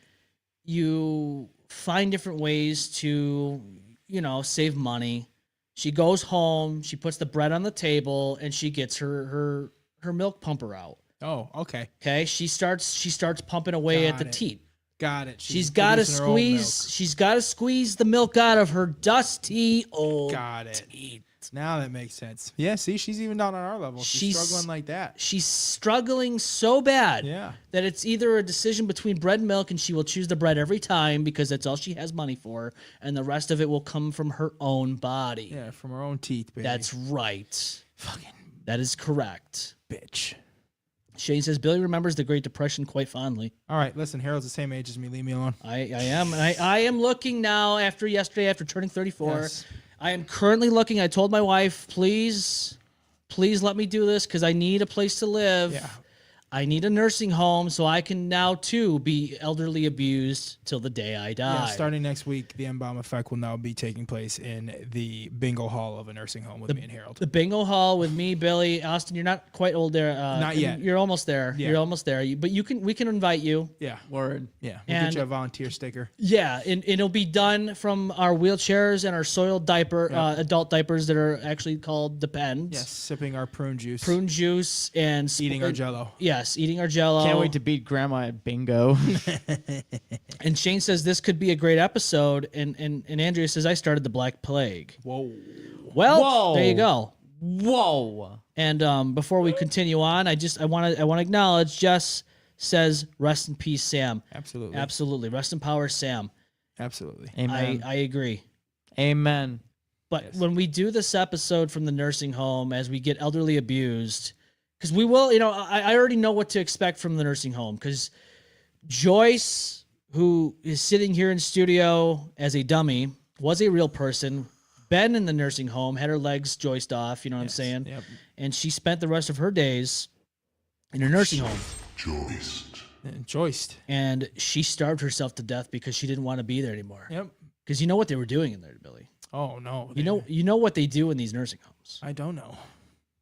They slam dunk you in your bed. Oh man. They forget to feed you. They forget to give you your That's pills. Right. That's right. Jess, you're That's very fucked on welcome. So many levels. Jess, you're very welcome for that. I look at the messages. Sometimes we get a little in tune with the conversation, but I always keep my eye on these. But that's a very important statement what you made. So I always try to get those out there. Thank you. But yes, nursing homes. Didn't Andrew Cuomo have something to do with those nursing homes? Yeah, he sure did. Letting all those fucking people die. He's like, oh yeah, just leave them in there. Yeah, just no leave big them in there. They're paying. Their money goes to me. Yeah, that's all it's about. It's money. Yeah, that's all it's all about. That's all it's. You know, it's why we're getting politicians that are $130,000 salary is worth $9 million. I gotta choose which nursing home for a 34-year-old is worth going to because I know there's some out there that will actually purposely give you the wrong medication and then kill you. They will. They will kill you like they were trying to kill Dexter Morgan's father in Original Sin and give you all these horrible things that they can't trace in your body. Yep. And they're gonna say, oh, the nurse tried everything she tried to do to save him. And now he's worse off than he was before he came here. Wasn't there a lady that got busted because she was a nurse and she was basically putting people like on the brink of death? I think so. And then resurrecting them and then getting off to it. Yeah, I believe that actually did happen. Yeah, I'm pretty sure that was something that happened here recently. And it's sad because it's true. It's reality. This is a life that we are living, and this is the world we live in. And people are doing these horrible things in nursing homes, And that's why, like, you hear it all the time, you know, don't put your parents in a nursing home when they're older. You know, our parents didn't, you know, look, my grandparents never were in a nursing home, thankfully. They lived, you know, pretty decent ages. My grandfather lived to be 96. You know, my grandmother lived to be in her 80s and never once in a nursing home. But, you know, you feel bad because, like, you know, there's people that don't have the luxury of being able to stay at home like that, or have people that take care of them at home, and they get sent to the nursing home, and it's basically pre-funeral. This is your like how we go to preschool when we're kids. This is pre-funeral. You know, when you go to this place, that this is the last thing you are going to experience in your lifetime. That you know you are being ridden away to your grave. Yep, that is kind of sad. Oh, this is interesting. Jess says, you guys want to know something messed up about Sam's case? Well, let's, if you want, you can call into the show. 855-622-5619. Or you can talk to us on the chat, whatever you feel comfortable with. I know some people get nervous on the phone. I get it. I understand. We don't bite. We don't. But yeah, the case, we did discuss that a lot this evening. We had also discussed it last week too on the show. And I know there's going to be more that comes out about it that we don't know yet. It's crazy. Shit. Jess says, I lived next door to one of the accused when I lived in Canandaigua a few years ago. Okay. If you can specify more, please do. I don't want to, you know, if you don't feel comfortable doing so, you don't have to. But you can specify who and what, you know, what you experience as a neighbor from this to this person. I can only imagine what you would be experiencing as a neighbor. Right. Kim. Oh, okay. So that would be the new one, right? That would be the new one. I don't know too much about her story. I don't. I just know that majority, if not all, the people that were involved in that case all had a past. Yep. Jess, did Kim have a past? And she said, yes, this is the new person this is one of the newly arrested people. Yeah, I'm curious to see what comes out about Kim, because I don't know much about her. I do know, like, the other guy is Precious's son. Right. She goes, I don't know. Well, I mean, typically when somebody's involved in a case like this, they have to have some type of past. You don't just get wrapped up with this dollar store Charles Manson fucking family people. Right. These are literally Temu. Yeah. The Temu Manson family. Yep. This is the Temu Manson family. Yeah, that's what we're calling them from now on. They don't get deserved to fucking call anything else. No, this is your dollar store. You are dollar store. Temu. Yes. You are dollar store Temu Manson family. Knocked off gas station candy fucking Manson family. This is like when you go to a gas station and you get sushi and you throw up because it's so garbage. Yeah, fucking for the next week. Yeah. You should have went and got the legit sushi. Yep. The Manson sushi. Should have got some of that, but you didn't. Fucking You didn't do it because you weren't good enough and you didn't have enough money to do so. So now you had to choose between the bread and the milk. And the milk. And we all know what Myth Hochul's taking. Yes. Jess says, but I know there was something off about her. Isn't there usually? And that's what I love about how people like, I didn't see it coming. How did they not know? I didn't know. I didn't know when he was out back choking his cat and throwing it over the fence that there was something wrong. You're like sitting out. You're like you're looking out the window at your house. You're like looking at this whole thing going on. And you're like, yeah, that's weird. I've never seen anything like that before. Nah, it's just Jeff. He's fine. Yeah, I don't think that I should really do anything. I think they must be harmless. Yeah, it's harmless. I'm gonna let my kids go over there and still play in his backyard. It's fine. Yeah, it's okay. Everything's it's fine. We'll just pretend I didn't see that. Yeah. I'm sure there's got to be a reason why this happened. Right. There has to be. There has to be. Everybody does it. Yeah. Hell, I might even do it one day. Hey. Who knows? Could be. Potential.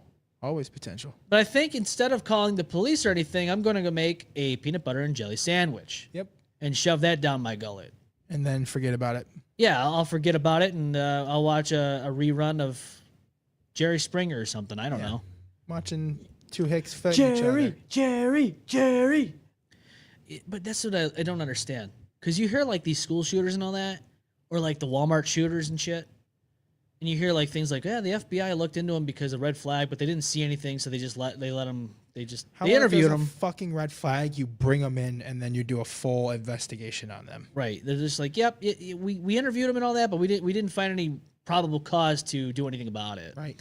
How about you take some of that money already and put them up in a nice hotel room for a week, and you do a full deep dive investigation in the background of somebody. Exactly. When there's a fucking red flag that pops up. Yeah, exactly. That or when you let, a fucking sexual predator go, how about you check in on him every few fucking months just to be like, hey man, what are you doing? Or you just don't let him out at all. That's my favorite one. That would be my favorite one. Actually, my favorite one would be strap him to an electric chair and let that bitch run. That or fucking shoot their dick off. Yes. Let them walk around for the rest of their life with no dick. Don't even cut it off. Yeah. Shoot it off. Yeah. Shoot it clean off. Make them fucking squat somewhere in a fucking backyard and blow their wiener off. And it would sound like those old westerns when they ricochet off the wall. Yeah.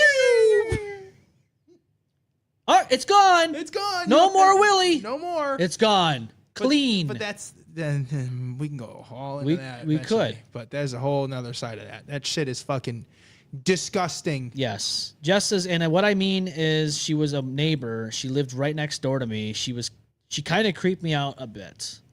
Well, I would trust your senses from now on going forward. Yeah. If you ever look at somebody and you just go, yeah, that person, there's something strange about that person. Like, I'm getting those vibes right now from Austin. That's what I've been scooching away from the whole fucking episode. What did I fucking do? He's falling asleep at the mic. Something's telling me that he's got some plans tonight, and it might be ladies' night. Yeah, I don't know. He might, and I don't know how he's gonna do it. No, I don't know. I don't know how he's gonna dump the bodies in the Irondequoit Bay. Well, they stole all his fucking tools already out of his car. So. Yeah, he doesn't have the bag full of knives and plastic and all that good stuff. But yeah, it does bewilder me though a little bit that we have all these red flags. We see that there's this history. We have people in certain cases where the FBI interviews them and doesn't do anything. And you're like, how did this happen? I don't understand. How could it get this bad? We did the investigation. Yeah. And you just Didn't let he him out. know that we did the investigation? That means he's not gonna do it. Right, yeah. You mean Right, like that's the idea. He's not gonna. They're not gonna do it. It could be women. Yeah, right. He or she is not gonna do the crime because we're there and they think that we're gonna watch him now. And it's like, no, they're still gonna do it. Yeah, it doesn't fucking matter if you're watching him or not. You can have your back turned. They're still gonna fucking do it. Have you guys? Jess says, have you guys heard of Brentwood Apartments? No. I have not. What is the Brentwood Apartments? Now I'm gonna look this up. What is this? Is this something here? Is this something local? Brentwood Apartments. Let's see. Canandaigua. Oh! I know this place. Another place. Yeah, I used to go to for work, and there was a woman there our age.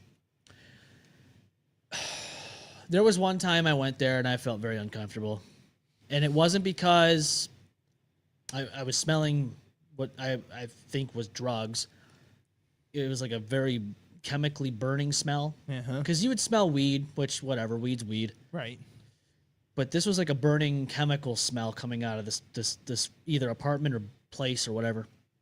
And this is actually very close to it's very close to the Four Corners going to where you would go towards Patty's Lodge. Okay. So very close to that to some degree. She said, Jess says that's where we lived, over by the old J.C. Penney Plaza. Yep. That's exactly where this is. So this is where you lived when you. Yeah, I know exactly where this is. There it is, the Brentwood Apartments. It's got 0 reviews somehow, but it has 3-star rating. Yeah, 0 reviews, 3-star rating. Okay. 20, Sure. 20, That's 30. not sketchy. Yeah, this is crazy. Housing available at Brentwood Apartments, 3230 Moran Road, Canandaigua, New York. Come check out these efficiency apartments just outside the city. $550 for a 2-bedroom apartment. Yeah, okay. Yeah, but there's a reason why they're so low.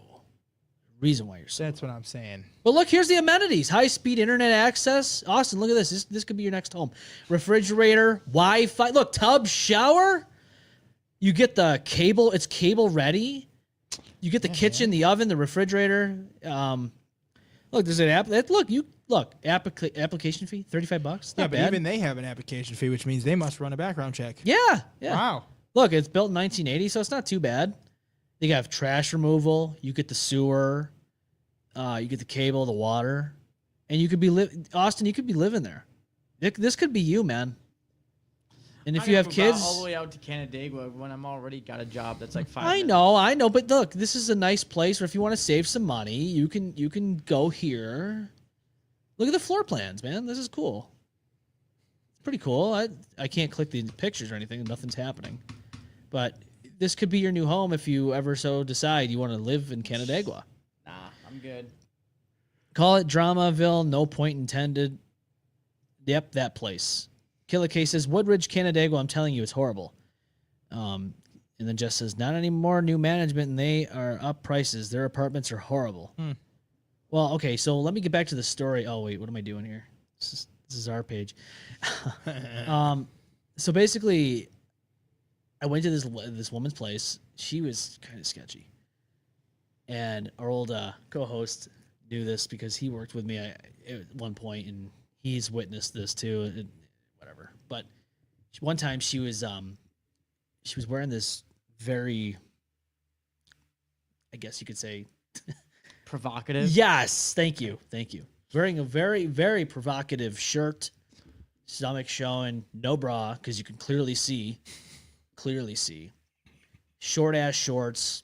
She had a kid too, and she had like this one dude that would like frequent this apartment with her. But this one particular day, she's wearing this get up, and you could tell she was high on something, and all you're smelling is like this burning electrical chemical smell. I don't know. It's the best way you can describe it. Basically meth. Something hardcore, dude. So I'm in there, and I'm like, I just want to get out of there. It's like fucking 7:30 at night, and you just want to leave. And I think it was wintertime. And that's what made it even more weird. Like, it was hot in that apartment, but like, you don't wear that stuff in the middle of winter. Well, when you're on the drugs, you can't really tell. That's what I'm saying. Like, so, and I've seen some weird things in the wintertime, but this was one of them. Like short shorts, provocative shirt. Yeah. And the kid's in there, and I'm like, what is going on in here? But, I won't say her name or anything like that, but I remember that, and it just made me feel very uncomfortable. Like, so all it would take is for me to go inside this apartment, because, we go inside and shut the door, and all she's got to do is say that I did something. Right. And all it's going to take is, well, it's a he says, she says thing. And of course, there I go. I'd be in a very bad... Luckily, this didn't happen, but I'm just saying, it could have. Mm-hmm. That's why I was uncomfortable. I'm like, I don't like this. Get me the fuck out of here. Please. You know what I'm saying? Killer K says, Brentwood used to be for college students, fun party spot when I was 16. Yeah. I bet. Jess says, every couple of days, there were cops there for fights, drugs, and stupid crap. Oh, I believe it. I've seen firsthand, again, that place too. Right. There's another place over there. I don't know what it's called. It's like a cabin-looking apartment, motel-looking place. I don't know what the hell it's called. People had always told me that was for like college students and stuff too, but there was like people in their 40s and 50s living there, and I highly doubt they were going to college. Right. I mean, I could be wrong. Maybe they were going to college. Yeah, but I doubt it. Yeah, I doubt it. But yeah, there's places in Canandaigua I've been to. Now I know Canandaigua is more of a high class type of. That's what's so funny about this to me is that I've always thought Canandaigua was like, hey, we're going to Canandaigua for the beach house. Yeah. We're going for, the fancy restaurants. And now I'm finding out very slowly that is not the fucking truth. No, it's not. No, that's the wrong one. So Jess says Cedar Lodge. Yeah, let's take a look. Cedar Lodge. That's got to be the one. It's got to be the one. Oh, man. This the Cedar Lodge? Or is this the Cedar Lodge? Oh, yep. That's it. Let me see. Yeah. It sure is. Yep, this is the one. This is the one. Oh boy, this is definitely something. Yep, that was another weird place. I've been there a couple times in my day. Again, for work. Not like I was going there for going the hell there for of it. pleasure. Yeah, no. Trust me, I wouldn't want to go here. Going to do all those any of these drugs. places. No, but like you would Let's go. do all the drugs. Yeah, the Cedar Lodge, Austin. Look at this. Look, here's some rooms. You got a double room. You got king room. Oh wow. Austin, look at this, man. Wouldn't you stay here, dude? Look, they got grills out there and everything. Look, for it's you. a nice rustic area, dude. Like I know that Absolutely, man. you would go here. Look at this. Look, it's nice. It's like a nice rustic, cozy place. Yeah, imagine. Look there. shitting Yep, out there. that is so it right there. Cedar Lodge nightly rentals. Wow. You can go here, Austin. We could call them right now. And look, they got a number there.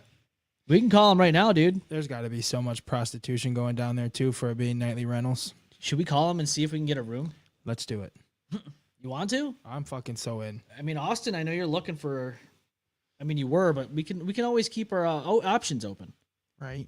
You know what I'm saying? We can keep our options open. You make a good point. Yeah, I mean, never leave doors closed. No. Especially at the Cedar Lodge.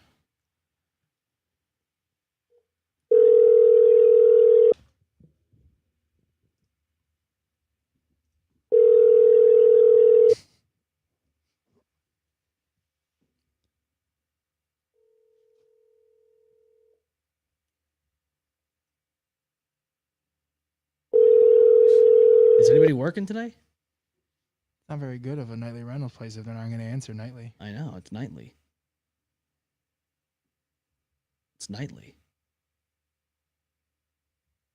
Somebody there? Hello? Well, that's odd. This is how they treat their clientele. Right? Well, I guess we're not getting you a room tonight, Austin. We're I guess you're going to have to not go back getting a home. night. Well, it looks like I'm getting a tent. You're going to be sleeping in a tent under an underpass, Yeah. and you will be with the homeless community, the unhoused. Yep. Yep. It'll Yeah, be all wanted. right. You just blame the lodge. You have to check in 1,500 hours until 2,200 hours. What, that's 3 and then is that 8? Yeah, Yeah. so they must be closed already. That's sad. Well, Oh yeah, it's 9:02. What am I doing here? But it's a nightly lodge. Why don't you want to? Right? You should be able to call at any time and say, "Hey, I need a room. I need a room, please. Hello, I need a room. Otherwise, I'm going to be out in the car freezing my ass off." What am I supposed to do with this hooker that I just picked up? Exactly. I told her I was going to take her to a nice room at the Cedar Lodge. Yeah, the Cedar Lodge. And now, I got some cedar here for you right now. yeah, I'm trying to put my cedar down for her. Jess says, can I use the? I think she's trying to say Canandaigua used to be such a beautiful place, but now it reminds me of Geneva or Rochester and other drug-infested places with the crime rate. Campus Gate is over there as well. Campus Gate? Oh, what's that one?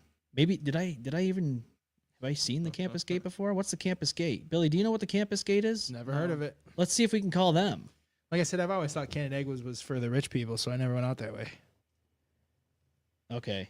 Now this one I don't think I've ever been to. Nope, I don't think I've been to this one. This is a different one. Is this where I bring my prostitutes? Could be. Could be. Okay. Campus Gate Hotel? Is that what we're looking at? Is that what this is? A hotel? It must be. I love how in Canandaigua there was that structure that was so they were building this I don't know if it was apartments or I don't know if it's a hotel or apartments. It's over by that speedway by Lake Shore, is it Lakeview? I don't know, Lake Shore Drive or I don't know. Whatever the hell that road's called, but it's over by the lake area, Canandaigua Lake and all that. And they had this building that they were building, right? And all the metal structure and all that was sitting out getting weathered through all these seasons, all 4 seasons for like 6, 7, 8 years. And then one day, because I guess they didn't have enough funding for this. So they couldn't finish it. They couldn't finish it. Like some guys can't finish it in bed. Hey. And then one day decided, yep, we got the funding. And they started building. And I don't know how you would trust that after all those beams and all that other shit have been sitting out in the weather for years. Yeah, you're out of your fucking mind. And they did it. And it's up now. And people are in there as we speak. Would you trust that, Billy? No, Austin. Somebody's going to end up that thing's going I to would not collapse and trust they're going to that. fucking get sued. It's going to 100%. come collapsing down around you like people's charades when they fake their life. They fake it to make it. If anybody's over there staying there, you might want to leave that fucking property. I would leave as ASAP. soon as possible. Yeah. It's a college apartment. Jess says yes. Lake house. The west side is all the rich people down there. Yeah.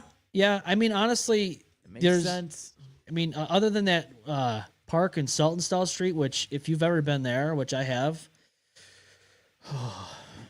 I feel bad for people that end up in that park. It's probably a better situation than Patty's Lodge or any of these other crazy places, but Still. not by much. Not by much. No. Just as to Father Gal used to own it until he went bankrupt, and then the town took over. Tom Father Girl was a slumlord. I don't even know how he could have afforded that. Tom typo. I don't know. That's a good question. I mean, there's a lot of crazy things that happen in Canandaigua, I guess, right? Clearly. There was a dude that I had gone to that lived in this weird little house, and like he lived on the one portion of it, and he had rosaries. Canandaigua. He had rosaries hanging down from like the side of the house area where he lived and all that. And he opened this door and he had this shirt on that had an upside down cross and like had all this satanic stuff. And I'm like, yeah, this is Canandaigua. And I thought Rochester was crazy. And now I'm coming to understand that Now we have satanic people. Yep. Different kind of crazy. Well, there's every town has its own crazy. Yep. And We have the trash crazy. we have the trash crazy. Canandaigua has the drug murderer crazy. The town of Webster has let the prisoner out of prison after he beat his grandmother over the head with a hammer and threw her down the basement stairs. That kind of crazy is the worst kind of crazy. And he burns down his house after shooting his sister in bed and then kills 2 firefighters in the process, then offs himself with a AR-15 he should have never had because of Don Nugent. But every town has a crazy, and it just seems to get worse and worse. What was that one thing that happened in Webster? Wasn't there one that an adopted kid had burned down his house? So I actually am friends with the family, unfortunately, that was the victims of that. Oh, no. He fucking Dylan, I can't remember his actual name, but they adopted him, let him live in the house. I think they had like 2 or 3 other kids too that they adopted. Yeah. And he fucking went postal one day and burnt the fucking whole house, burnt the house down with the family inside of it. Basically killed both the parents, and I don't remember if the other 2 kids got out or not, right off the top of my head. I think there was 1 or 2 survivors. Yeah. If I remember correctly. Yeah. And that was like right before the Christmas Eve massacre in 2012. Yep. So where life's worth living. Yeah, where life is worth leaving. Please Yes. get the hell out of here. I mean, I agree. get out of there. Jess says, it almost reminds me of the Rose Chase case, the girl that murdered her husband. The sick part is I went to school with her and my sister used to babysit her. Well, isn't that it's the weird part of it. Like this world's such a small world. I'll be right back. I gotta use the bathroom, so I'll be right back. Oh, the dash man's gotten so tired he's gonna go sleep in my bathroom. He's gonna pass out on the toilet like Elvis Presley did when he died. And you're right, Jess. What is this? She's like, WTF, this world coming to XOXO? I got to be honest with you. I don't know. None of us know. I don't know what this world is coming to. I got to be honest. Every day that I live here, you and I have been here for 34 years, and it's not gotten better ever since. No, it's only gotten worse. It's only gotten worse. I don't think there's been a time where I've seen something get better. Technology. I know I use technology, and we use technology a lot of every day. Technology awoke a lot of, I don't want to sound like a crazy person, awoke a lot of like sleeping evil in a lot of people. Yeah. That a lot of the weirdos and, PDFs that, are out there are able to do this a lot easier now. Yep. Because all they need is a fucking cell phone. And not trying to knock anybody down, but it seems like even people that are out there that are homeless have a cell phone. Yeah. Whether it be a prepaid phone or whatever they're using, everybody has access to it, and it just opens a whole new world of evil. And it goes back to the Sam case. Yeah. Again, that was technology.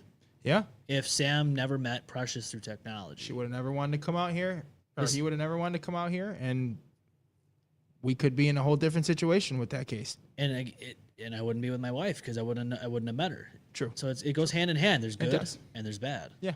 And we just need to start trying to cut down on the bad part of it.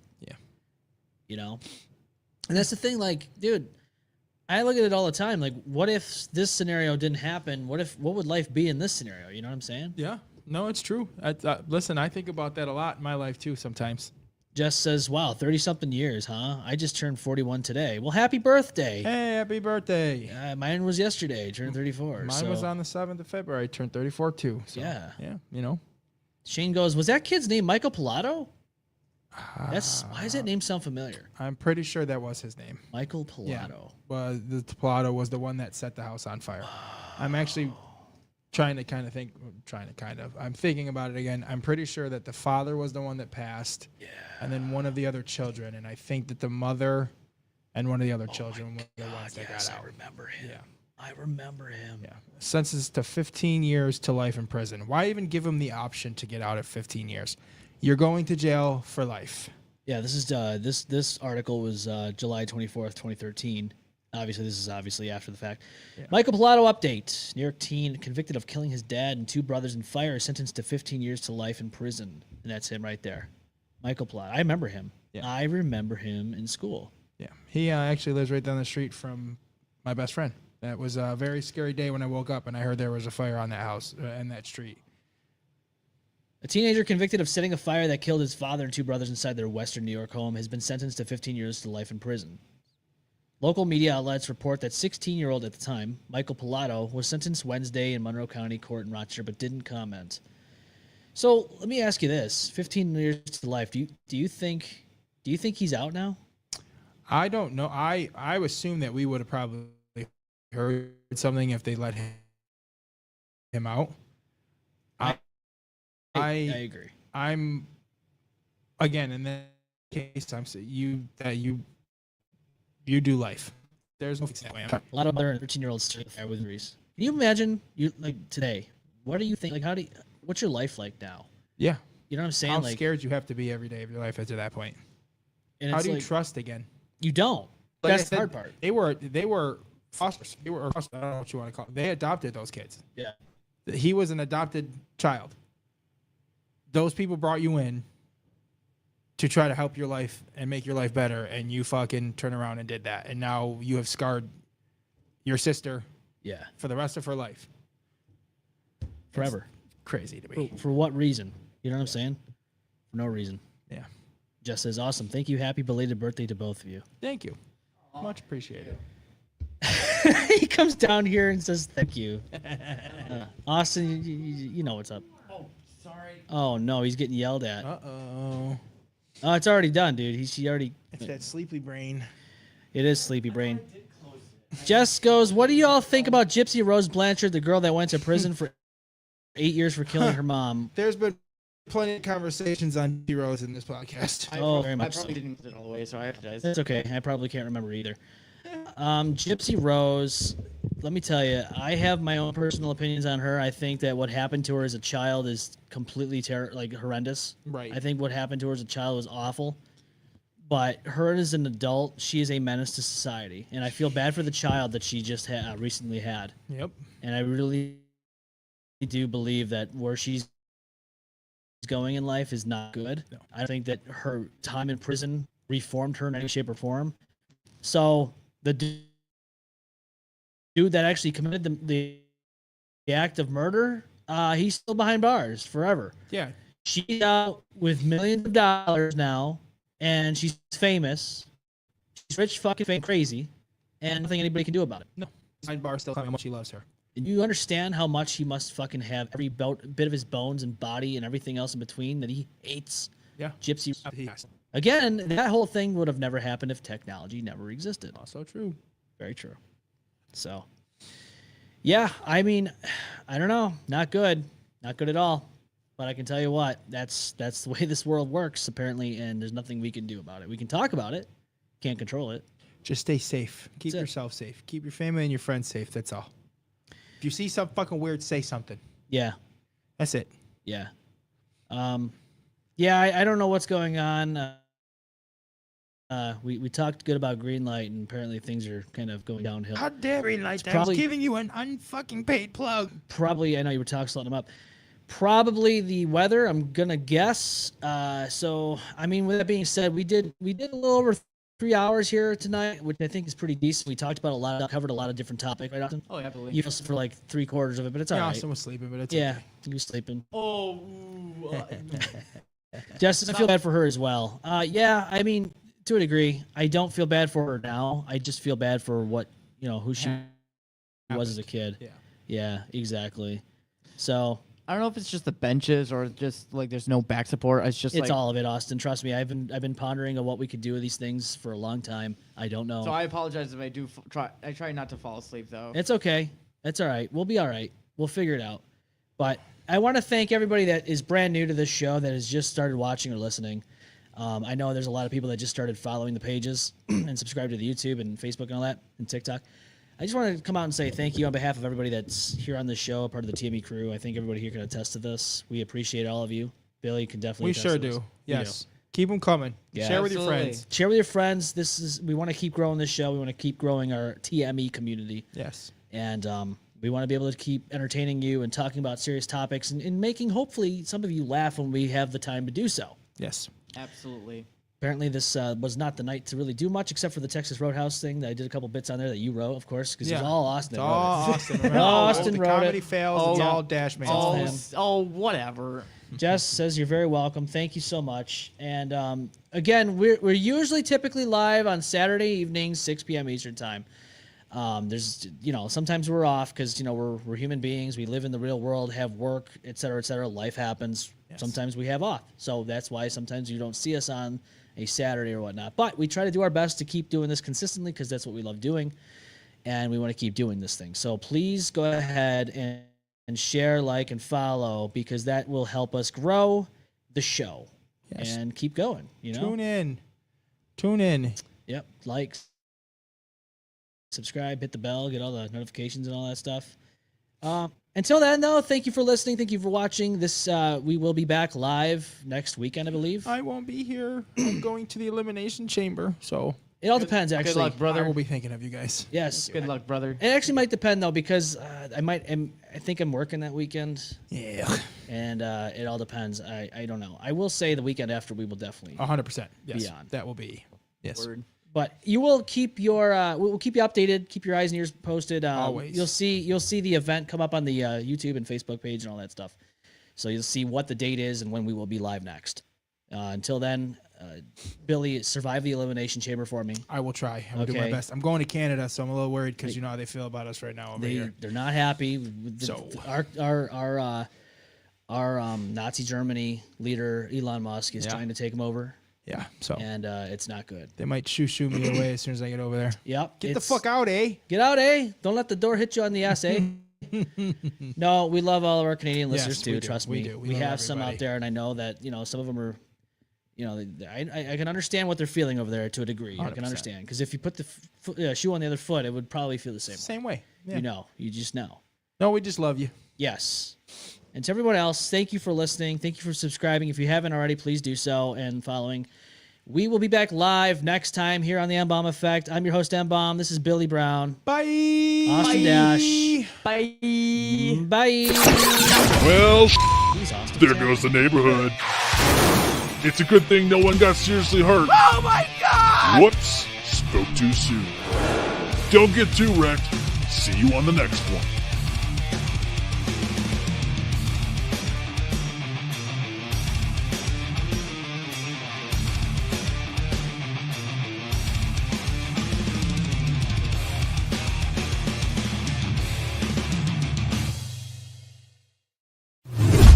The M-Balm Effect.